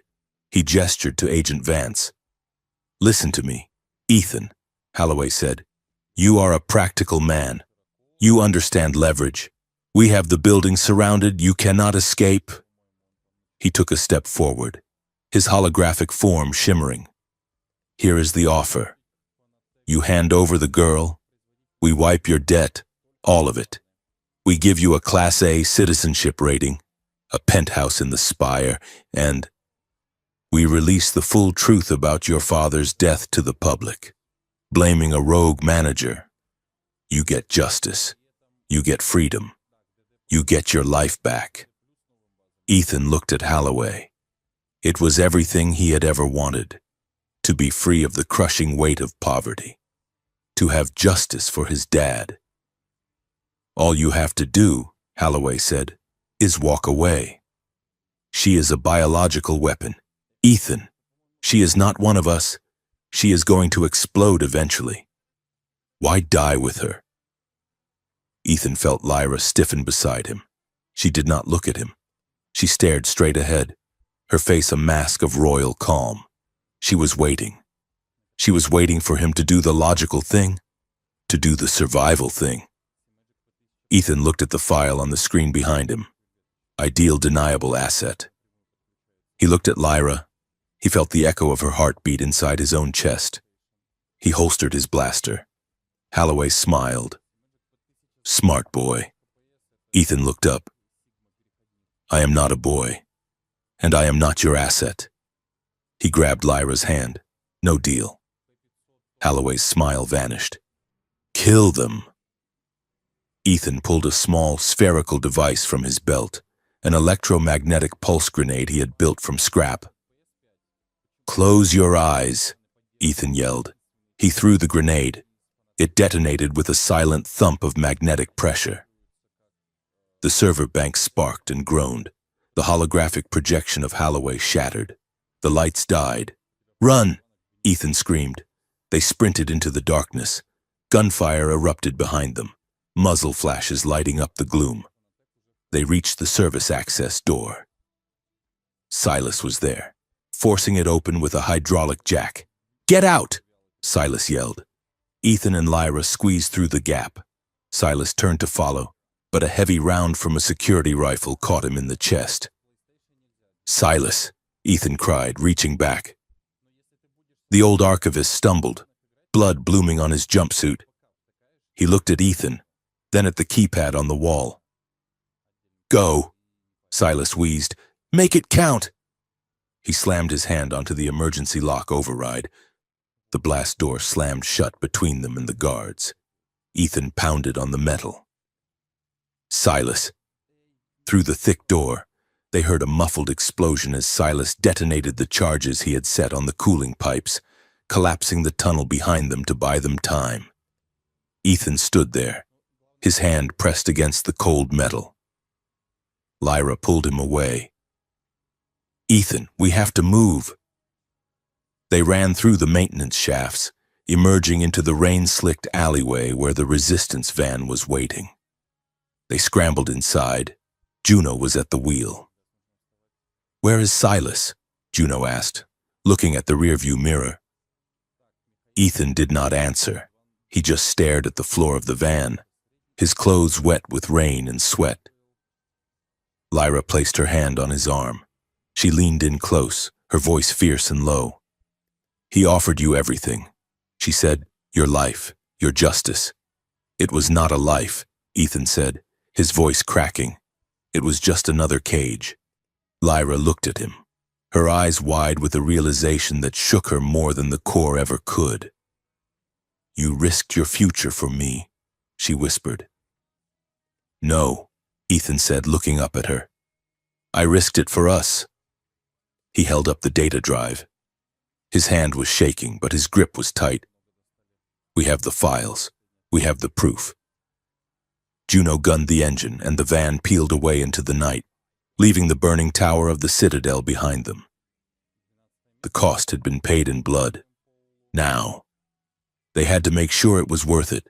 The Star Skipper hung in the void, a tiny speck of defiant rust against the backdrop of the galactic arm. Inside the cockpit, the air was heavy with the silence that follows a decision from which there is no return.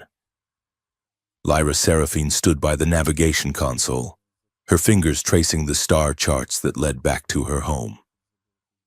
The data drive containing the evidence of the conspiracy lay on the console, a small shard of black metal that weighed more than the ship itself. "I have to go back," Lyra said, her voice steady but low. "If I stay here, the Regent controls the narrative. He will say the humans killed me. He will launch the fleet. The only way to stop the war is to show my face in the council chamber and prove I am alive." Ethan Vale sat in the pilot's chair, staring at the back of her head. He looked tired. The bruises from the data center raid were darkening on his jaw, and his jumpsuit was stained with grease and dried blood. "You know what happens if you go back," Ethan said. "They are not waiting with a parade, Lyra. They are waiting with a detonator." "I know," Lyra replied, "but it is my duty." "Duty," Ethan scoffed. He spun the chair around to face her. "Is that what we are calling suicide now?" "It is not suicide," Lyra insisted, turning to face him. "It is a reckoning." Ethan stood up. He walked over to her, stepping into her personal space. The hum of the ship seemed to fade away. "Fine," Ethan said. "But you are not going alone." Lyra's eyes widened. "No. Ethan, you cannot come. You are human. You are a fugitive, but if you step foot on the capital moon, they will execute you before you can even open your mouth. You will be the perfect scapegoat." "I am already the scapegoat," Ethan countered. "Helix Meridian has my face on every bounty board in the sector. I am dead here. Lyra. I might as well be dead there, fighting for something that actually matters."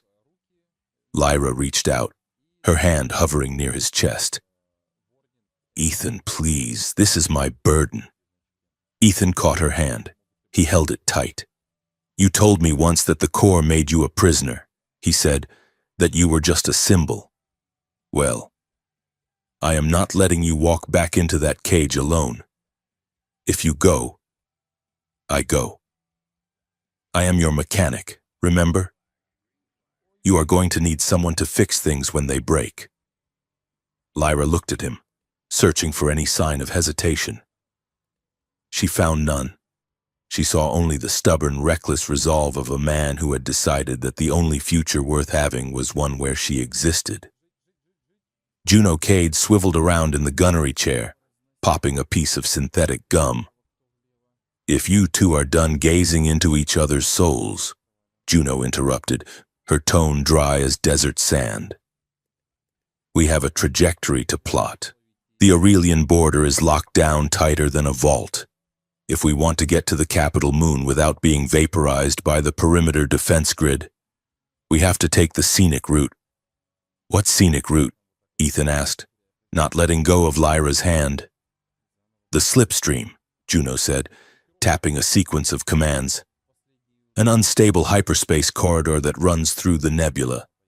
It is dangerous, hallucinogenic, and technically impossible to navigate with a human computer." "Perfect," Ethan said. Juno grinned, a sharp, predatory expression. "Strap in, lovebirds. It is going to get weird." The transition into the slipstream was not like entering normal hyperspace.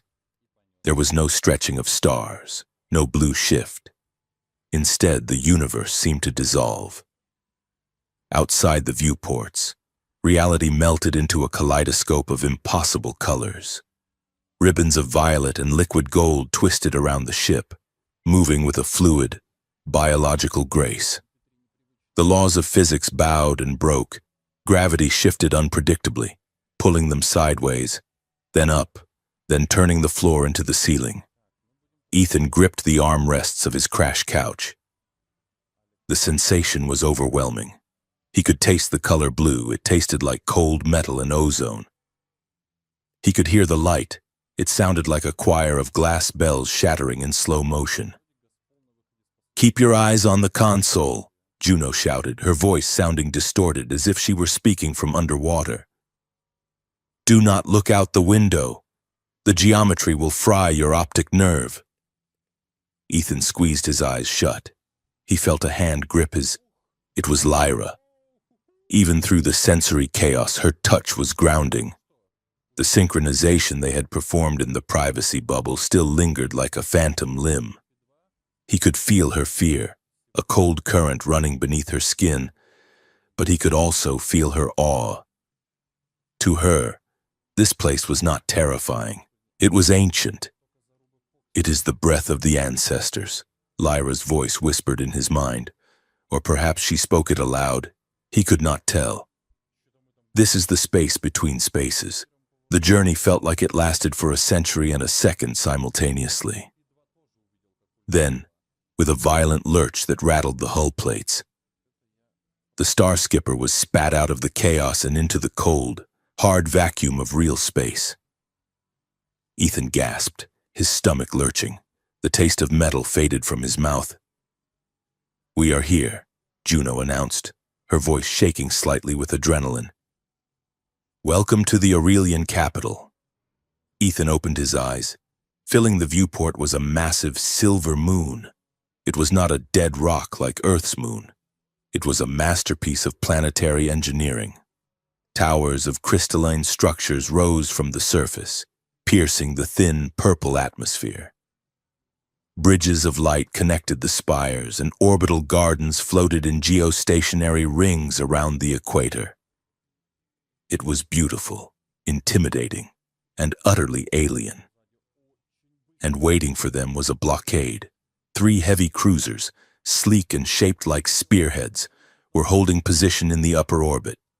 They were painted in the gold and white of the Royal Guard. "They are hailing us," Juno said. "They are not firing. That is weird, and they should be firing, and I'll put it on screen," Lyra commanded. She stood up, smoothing the front of her scavenged coat. She adjusted her posture, transforming instantly from a refugee into a princess. The main screen flickered to life. The face of a high-ranking Aurelian officer appeared. He looked surprised, his eyes scanning the battered interior of the human freighter, unidentified vessel. "You are in a restricted zone. Prepare to be." The officer stopped. He saw Lyra. "Highness," the officer stammered. "By the stars." The reports were true. "Commander," Lyra said, her voice cool and imperious, "I am returning to the throne. Inform the regent that I am alive, and I am coming down." The officer hesitated, looking off-screen. "Highness, we were told the humans had taken you, that you were dead. I am very much alive." "Commander," Lyra said, "but my core is unstable. I require immediate medical attendance at the Grand Palace. Clear a path." The officer bowed his head. "At once, Highness. The regent will be relieved." The screen went black. "He is not relieved," Ethan muttered, unbuckling his straps. "He is panicking. He has to pretend he is happy to see you while figuring out how to kill you before you can talk." "That gives us an advantage," Lyra said. "He has to maintain the illusion of the benevolent uncle. He cannot shoot us down in plain sight. He has to let us land." "And once we are on the ground?" Juno asked.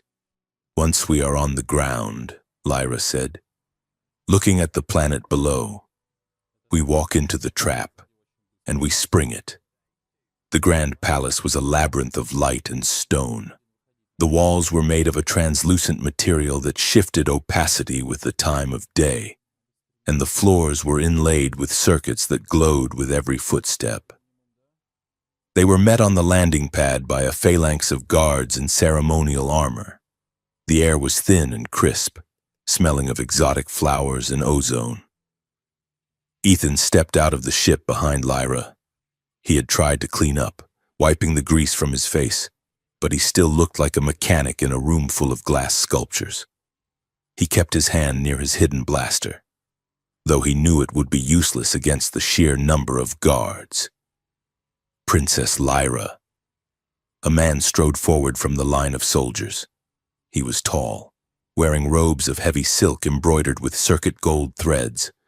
His face was sharp, handsome in a predatory way, and his eyes were the same golden color as Lyra's.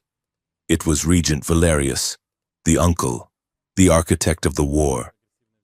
"My dear niece," Valerius cried, opening his arms. We feared the worst. The reports from Earth were terrifying. Savage terrorists, kidnapping the blood of the realm. He embraced her.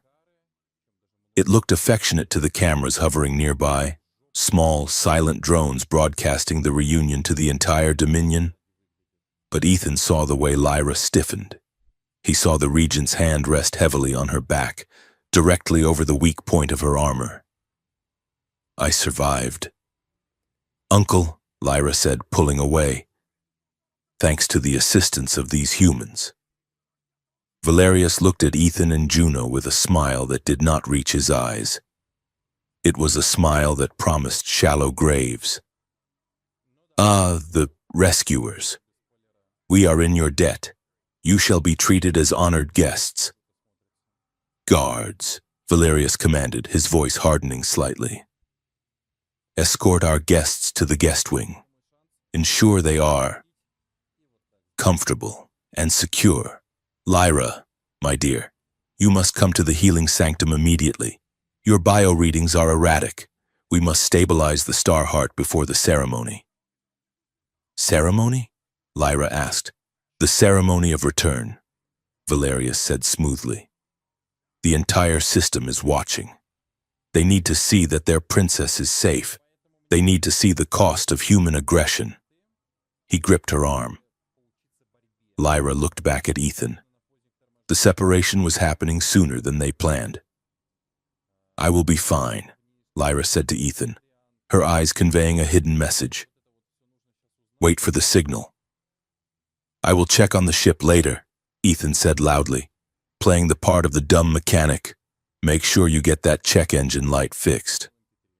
Princess. He gave her a sloppy salute. The guards looked horrified at the breach of protocol. Valerius sneered. Take them away, the regent ordered. The guest wing was essentially a gilded prison. Ethan and Juno were locked in a suite that was more luxurious than any apartment Ethan had ever seen. But the door had no handle, and the windows overlooked a sheer drop of 2 miles. Ethan paced the room.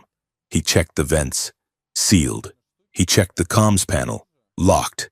We need to get out, Ethan said. Now. The ceremony starts in 1 hour.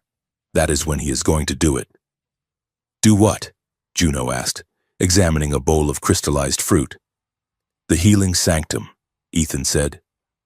It is not a hospital. It is a stage. He is going to put her on display, claim he is trying to save her, and then trigger the collapse. He will say the damage from the human terrorists was too great. She explodes on live feed. He looks like a grieving leader, and the war fleet launches 5 minutes later. So, we break out, Juno said. She pulled a small device from her boot. Good thing I brought a jammer. She slapped the device onto the door control panel. It hummed, then sparked. The light turned green. After you, gentlemen, Juno said. They slipped into the hallway. It was empty, save for a patrol drone drifting around the corner. Juno shot it with a silenced ion pulse before it could chirp. They needed to find the council chamber. Ethan navigated the palace with a mix of intuition and sheer stubborn audacity. They encountered a group of courtiers in a wide hallway. Tall, slender beings in shimmering gowns who stopped and stared at the dirty humans sprinting past them. Excuse me, Ethan said, sliding to a halt. Which way to the giant room with all the shouting and political lies? The courtiers stared, mouths open. Never mind. Found it, Ethan said, pointing to a set of massive double doors at the end of the hall flanked by heavy guards. We cannot fight through that, Juno hissed. Ethan looked around. He saw a service panel on the wall. I am a salvage engineer, Ethan said, grinning. I do not fight. I dismantle. He ripped the panel cover off. Where do they keep the emergency shutoff for the gravity stabilizers in this wing? He started pulling wires. 10 seconds later, the artificial gravity in the hallway fluctuated wildly. The guards at the door floated up into the air. flailing and shouting. The courtiers shrieked as they drifted toward the ceiling. Ethan and Juno kicked off the floor, swimming through the air past the confused guards. Ethan grabbed the manual release for the heavy doors and yanked it down. Inside the council chamber, the atmosphere was thick with manufactured solemnity. The room was a vast amphitheater, filled with thousands of floating pods containing the nobility of the Dominion. In the center, a raised dais was bathed in a spotlight. Lyra stood on the dais. She was strapped into a vertical medical frame that looked more like a torture device. Her coat was gone, replaced by a ceremonial gown that exposed the armor on her chest. The core was glowing a sickly, pulsating violet. Regent Valerius stood next to her, addressing the chamber and the floating camera drones. "Citizens of the Dominion," Valerius bellowed, his voice amplified to shake the walls. "Behold the cruelty of the human radicals. They captured our beloved princess. They tortured her. They sabotaged the sacred Starheart." A murmur of rage rippled through the audience. "We strive to save her," Valerius cried, wiping a fake tear from his eye. "But the damage is catastrophic. The energy matrix is collapsing." Lyra struggled against the restraints. The medical frame was feeding energy into her core, not drawing it out.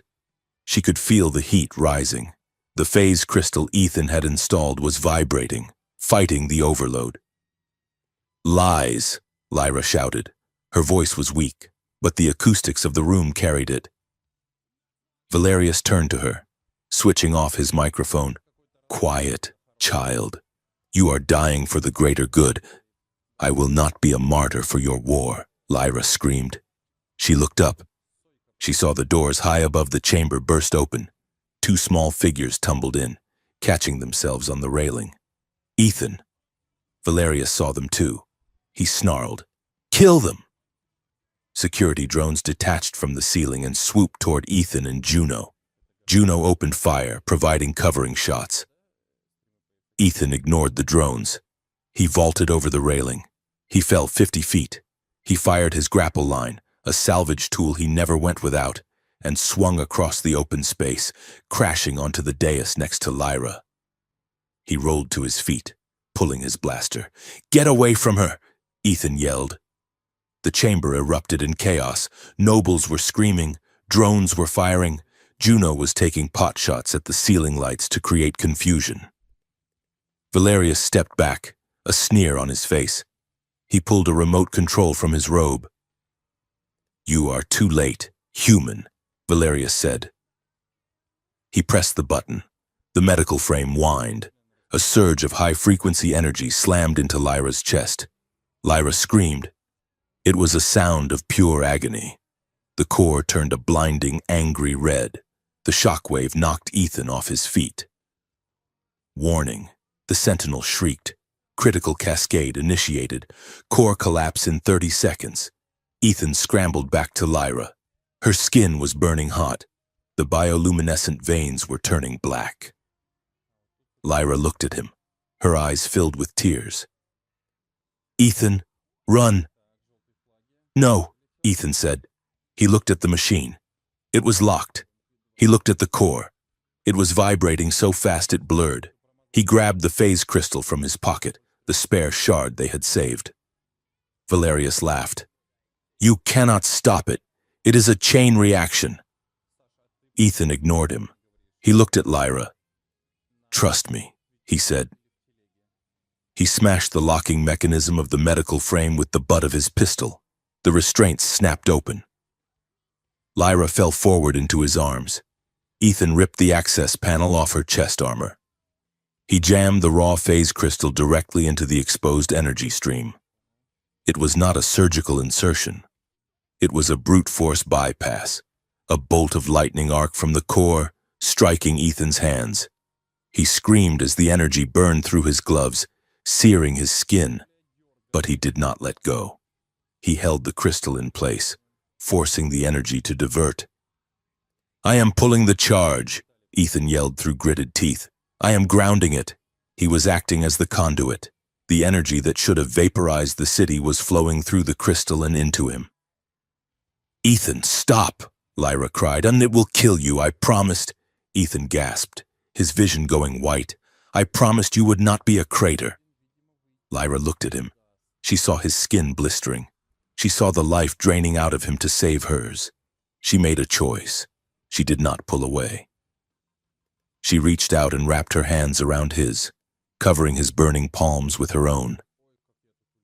"If we burn," Lyra whispered, fierce and final, "we burn together." She initiated the synchronization again. She poured her own will, her own bioenergy, into him. The connection snapped into place. The red light of the core collided with the blue light of the phase crystal. For a moment, the dais was consumed by a pillar of gold fire. The sound was deafening, a crack like the universe splitting open. Then, silence. The light faded. The core was still there. It was dark, dormant, humming with a low, stable gray light. The collapse had been arrested. The energy had been shunted into the crystal, fusing it into a solid, inert lump of diamond-hard matter. Ethan and Lyra collapsed onto the floor, still holding hands. Their hands were burned, their clothes smoking, but they were breathing. The entire council chamber was silent. The nobles stared down in shock. They had just watched a human sacrifice himself for their princess, and the princess sacrifice herself for him. Lyra struggled to her knees. She helped Ethan up. He was swaying, barely conscious. She turned to the cameras. She held up the blackened, fused lump of the phase crystal. "This was the weapon," Lyra shouted, her voice ringing with authority. "Not a malfunction. A murder weapon."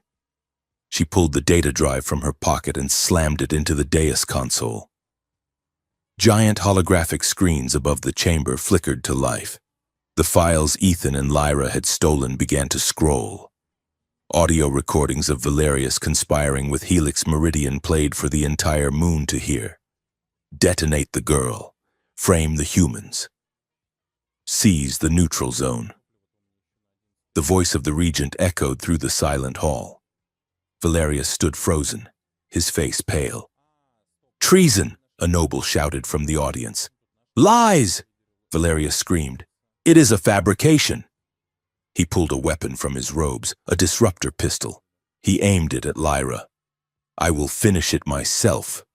Before he could fire, a bolt of blue plasma took him in the shoulder. Valerius spun around and fell. Juno stood on the balcony above, smoke curling from the barrel of her rifle. "Nobody shoots my passengers," she called out. The spell broke. The chamber descended into bedlam. Half the royal guard turned their weapons on the regent's private security. Nobles were shouting, some calling for Lyra's protection, others for her arrest. Ethan slumped against Lyra. I think we made a scene." Lyra held him up, tears streaming down her face. She kissed his forehead. "You are an idiot." "I know," Ethan whispered. A squad of heavy shock troopers stormed the dais. They were not royal guard. They wore the black insignias of the regent's elite enforcement. They surrounded Ethan and Lyra, weapons raised. "Let them go!" a voice shouted. It was the commander from the blockade fleet. He was running toward the dais with his own men. "Stand down!" the elite captain shouted back. "The princess is a traitor. She has corrupted the bloodline with human filth." The two factions faced off, weapons locked. Lyra stood in the middle, holding Ethan. The core in her chest was stable but fragile. The piece of the Dominion was shattered. Ethan looked at her. His vision was blurring. "We stopped the bomb," he murmured.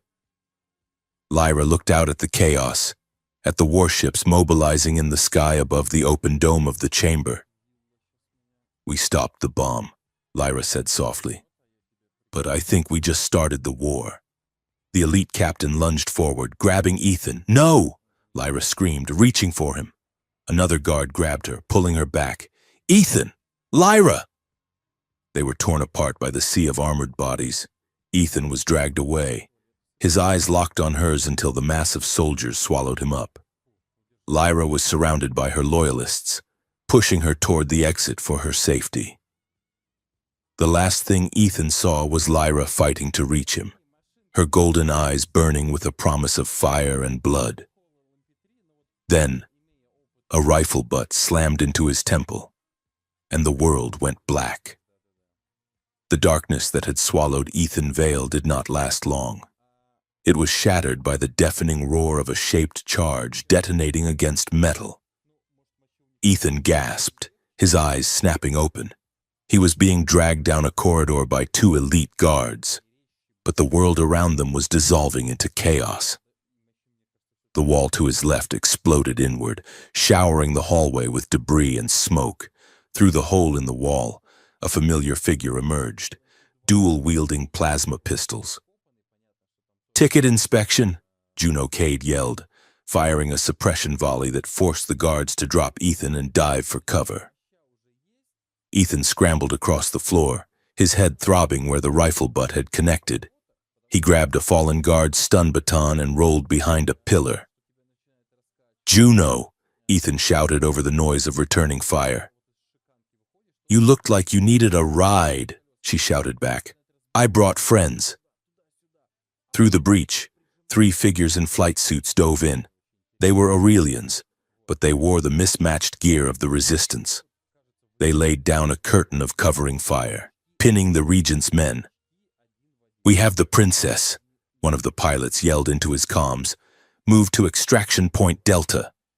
Ethan looked around wildly. "Lyra? Here." She appeared from the smoke, flanked by two loyalist royal guards who had turned on their superiors in the chamber. Her dress was torn, her face smeared with soot, but her eyes were fierce. She practically threw herself at Ethan, gripping his shoulders to make sure he was real. "You are alive," she breathed. "So far," Ethan rasped. "But the whole moon is trying to kill us." "We have to go underground," Lyra said. "The airspace is locked down. The fleet is launching." Juno reloaded her pistols, the old transit arteries. "My scanners show a maintenance access hatch 20 meters that way." They sprinted. The corridor was a blur of laser fire and shouting. They reached a heavy blast door marked with ancient Aurelian glyphs. Ethan jammed his salvage tool into the locking mechanism, overriding the safeties. The door hissed open, revealing a dark, spiraling ramp that descended into the bowels of the planet. "Down!" Ethan commanded. They slid down the ramp just as a heavy explosion rocked the corridor above, sealing the entrance behind them. The subterranean transit arteries were a relic of a forgotten era. Before the Aurelians built their gleaming spires, they had lived down here in vast, geothermal cities. Now, it was a graveyard of silent trains and rusted conduits, illuminated only by the flicker of dying emergency lights. The group moved fast, their footsteps echoing on the metal grating. Ethan ran beside Lyra, his hand hovering near her back. She was failing. He could see it in the way she stumbled, the way her breath hitched in shallow gasps. The core in her chest was no longer glowing with a steady light. It was convulsing, flashing from white to a sickly deep violet. The temporary fix with the phase crystal had saved them in the chamber, but the physical stress of the escape was tearing the interface apart. "My legs," Lyra whispered, gripping Ethan's arm. "I cannot feel them." Ethan caught her as she sagged. He swept her up into his arms, ignoring the searing heat radiating from her chest plate. "I have got you," Ethan said. "Keep moving." Juno took point, checking her scanner. "We have pursuit, drone swarms in the tunnels, and they are broadcasting on all frequencies." "Put it on audio," Ethan panted, adjusting his grip on Lyra. Juno tapped her wrist computer. The voice of a Helix Meridian spokesperson filled the tunnel, smooth and terrified. "Reports confirm that the terrorist Ethan Vale has abducted the princess again." We have evidence that he has used a corrupting human technology to destabilize her mind and her biology. He is a fanatic. If you see him, do not approach. Use lethal force. He is killing her. They are spinning it, Lyra murmured against Ethan's neck. They are making you the monster. It is a smart play, Ethan admitted. If they kill me, they save the princess from the corruptor. If she explodes, they blame my sabotage. We need to hit back, Juno said. The Resistance has the transmitter array in the northern spire. If we can patch into the global feed, we can play the Regent's confession. Do it, Ethan said. Juno stopped at a junction box. She ripped the cover off and jacked in her data deck. It is going to take 2 minutes to bypass the firewall. 2 minutes might as well be a century. From the darkness of the tunnel behind them, the hum of anti-gravity engines grew louder. Red laser sights began to dance on the walls. Hold the line, one of the rebel pilots shouted, taking cover behind a rusted turbine. A firefight erupted. Plasma bolts shrieked through the dark. Ethan ducked behind a heavy support beam, shielding Lyra with his body. The core let out a high-pitched whine. Lyra arched her back, a scream trapped in her throat. Ethan looked at her chest. The phase crystal was cracking. The energy was bleeding out, ionizing the air around them. It is critical, the armor AI announced, its voice glitching. Cascade imminent. 90 seconds. Ethan looked at Juno. How long on that broadcast? 30 seconds, Juno yelled, typing furiously as sparks rained down around her. Ethan looked at the camera drone that had drifted into the tunnel, part of the hunting pack. It was recording. Helix wanted the world to see him die. Fine, Ethan muttered. You want a show? Let us give them a show. He stood up. Ethan, Lyra cried weakly. He walked out from behind the pillar, straight into the line of sight of the drone. He raised his hands, not in surrender, but in a demand for attention. Stop firing, Ethan roared. Surprisingly, the drone hovered closer. The soldiers held their fire, waiting for the order to execute. The red light of the camera blinked. He was live. My name is Ethan Vale, he said, his voice echoing in the tunnel. I am a salvage engineer. I fix things that people like Helix Meridian throw away. He looked directly into the lens. They told you I am a terrorist. They told you I corrupted the princess. But look at her. He gestured to Lyra, who was struggling to sit up, her light illuminating the dark. She is not dying because of me. She is dying because your regent and my employers turned her heart into a bomb. They built a peace based on a threat. But peace built on secrecy and the sacrifice of the powerless is not peace. It is just delayed violence. He walked closer to the drone. You want to know what corruption is? Corruption is turning a child into a weapon and calling it honor. Corruption is a corporate board sheet that calculates the profit margin of an interstellar war. He looked back at Lyra. And love? Love is not a weakness. Love is the only thing brave enough to demand accountability. I am not holding her hostage. I am holding her hand. And I will hold it until the fire takes us both. Because that is what you do when you refuse to be a pawn. Juno shouted. We are in. The audio is playing. On screens across the Dominion and Earth. The feed shifted. Ethan's face remained, but the audio track was replaced by the recording from the stolen drive. The Regent's voice, cold and calculating, detailing the plot to murder Lyra and seize the neutral zone. The tunnel fell silent. The Regent's soldiers lowered their weapons, looking at each other in confusion. But the physics did not care about politics. The core flared white. Ethan, Lyra screamed. Ethan turned. He ran to her, sliding on his knees. The heat was unbearable. It is over, Lyra whispered, tears evaporating on her hot cheeks. The reaction cannot be stopped. Run. Ethan, please. Ethan looked at the core. He looked at the cracked phase crystal. And then, his mind flashed back to the files he had seen in the Helix server. The buried patents. The technology they had bought and destroyed to keep the Aurelians dependent on volatile energy. No, Ethan said. It is not over. He ripped his backpack off. He dumped his tools onto the ground. Juno, the quantum dampener. What? Juno yelled, firing a warning shot at a drone that got too close. We do not have a quantum dampener. Yes, we do, Ethan said, his hands flying. We have the components. I saw the schematic. It is just an inversion field generator. He grabbed the superconductive coil he had used in his apartment back on Earth. He grabbed the sensory dampener from Juno's jammer. He grabbed the power cell from his own blaster. He began to wire them together. It was a salvage job. Ugly, desperate, and impossible. Ethan. Lyra gasped. There is no time. I do not need time. Ethan muttered, twisting wires together. I need a conduit. He finished the device. It looked like a lump of junk, humming with a discordant frequency. Listen to me.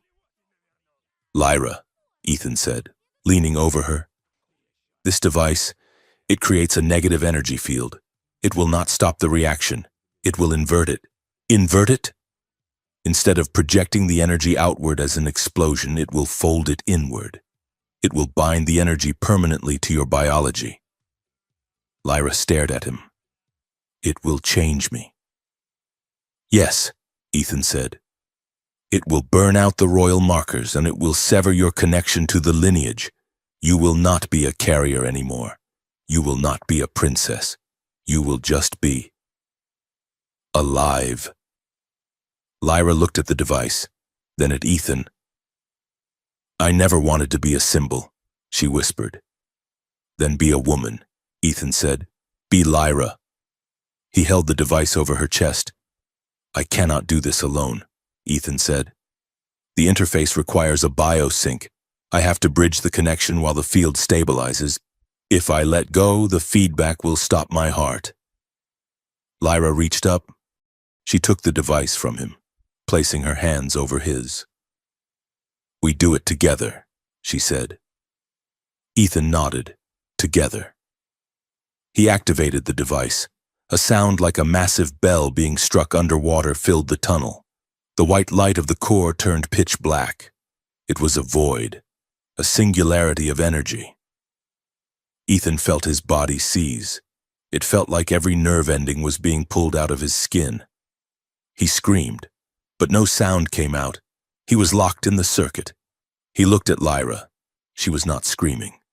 She was staring at him, her eyes wide, her pupils dilated until the gold was almost gone.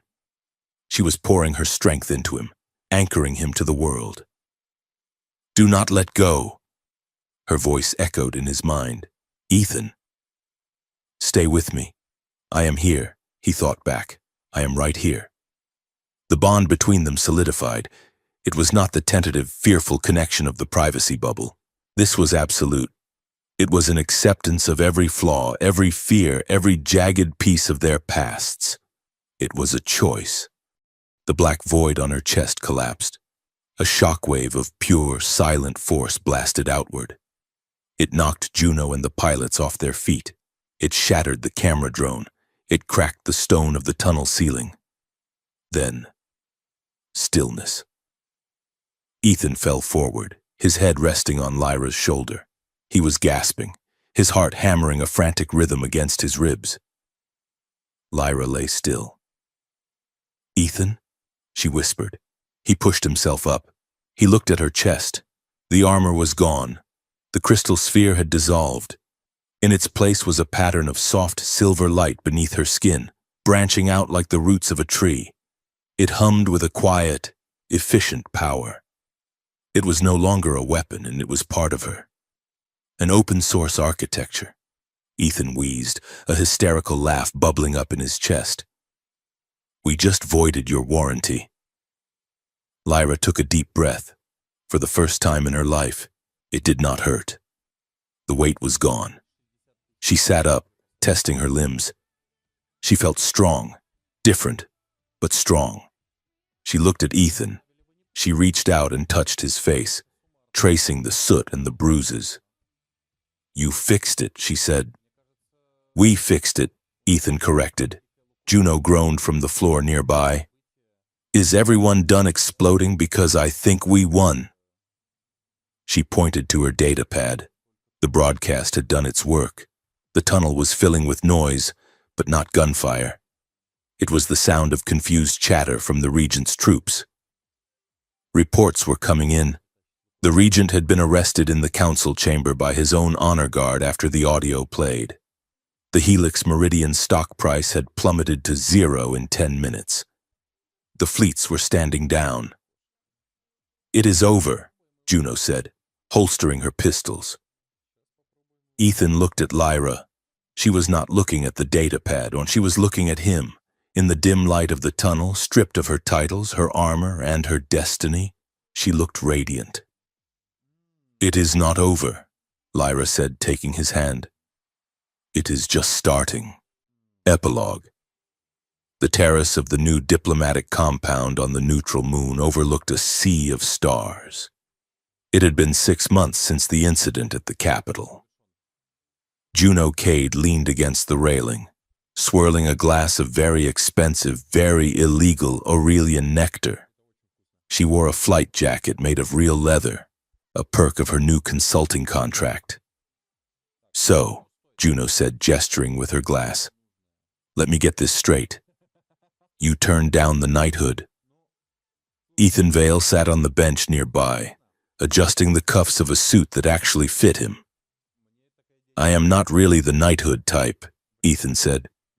"Besides, the Interspecies Tech Ethics Council requires me to remain impartial. I cannot be impartial if I am bowing to queens." Juno snorted. "You are bowing to one queen every night. Vale, do not lie to me." "I am not a queen," a voice said from the doorway. Lyra stepped out onto the terrace. She wore a simple gown of silver silk, void of any heavy ceremonial armor. Her movements were light, unburdened. The silver patterns on her skin glowed faintly in the twilight, a permanent reminder of the technology that now sustained her. "I am an ambassador," Lyra corrected, sitting down next to Ethan. "It is an elected position.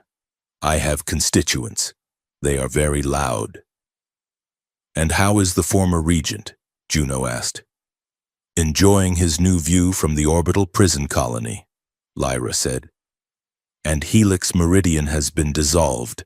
The assets are being redistributed to the colonies they exploited." Ethan took Lyra's hand. His thumb brushed over the silver light on her wrist.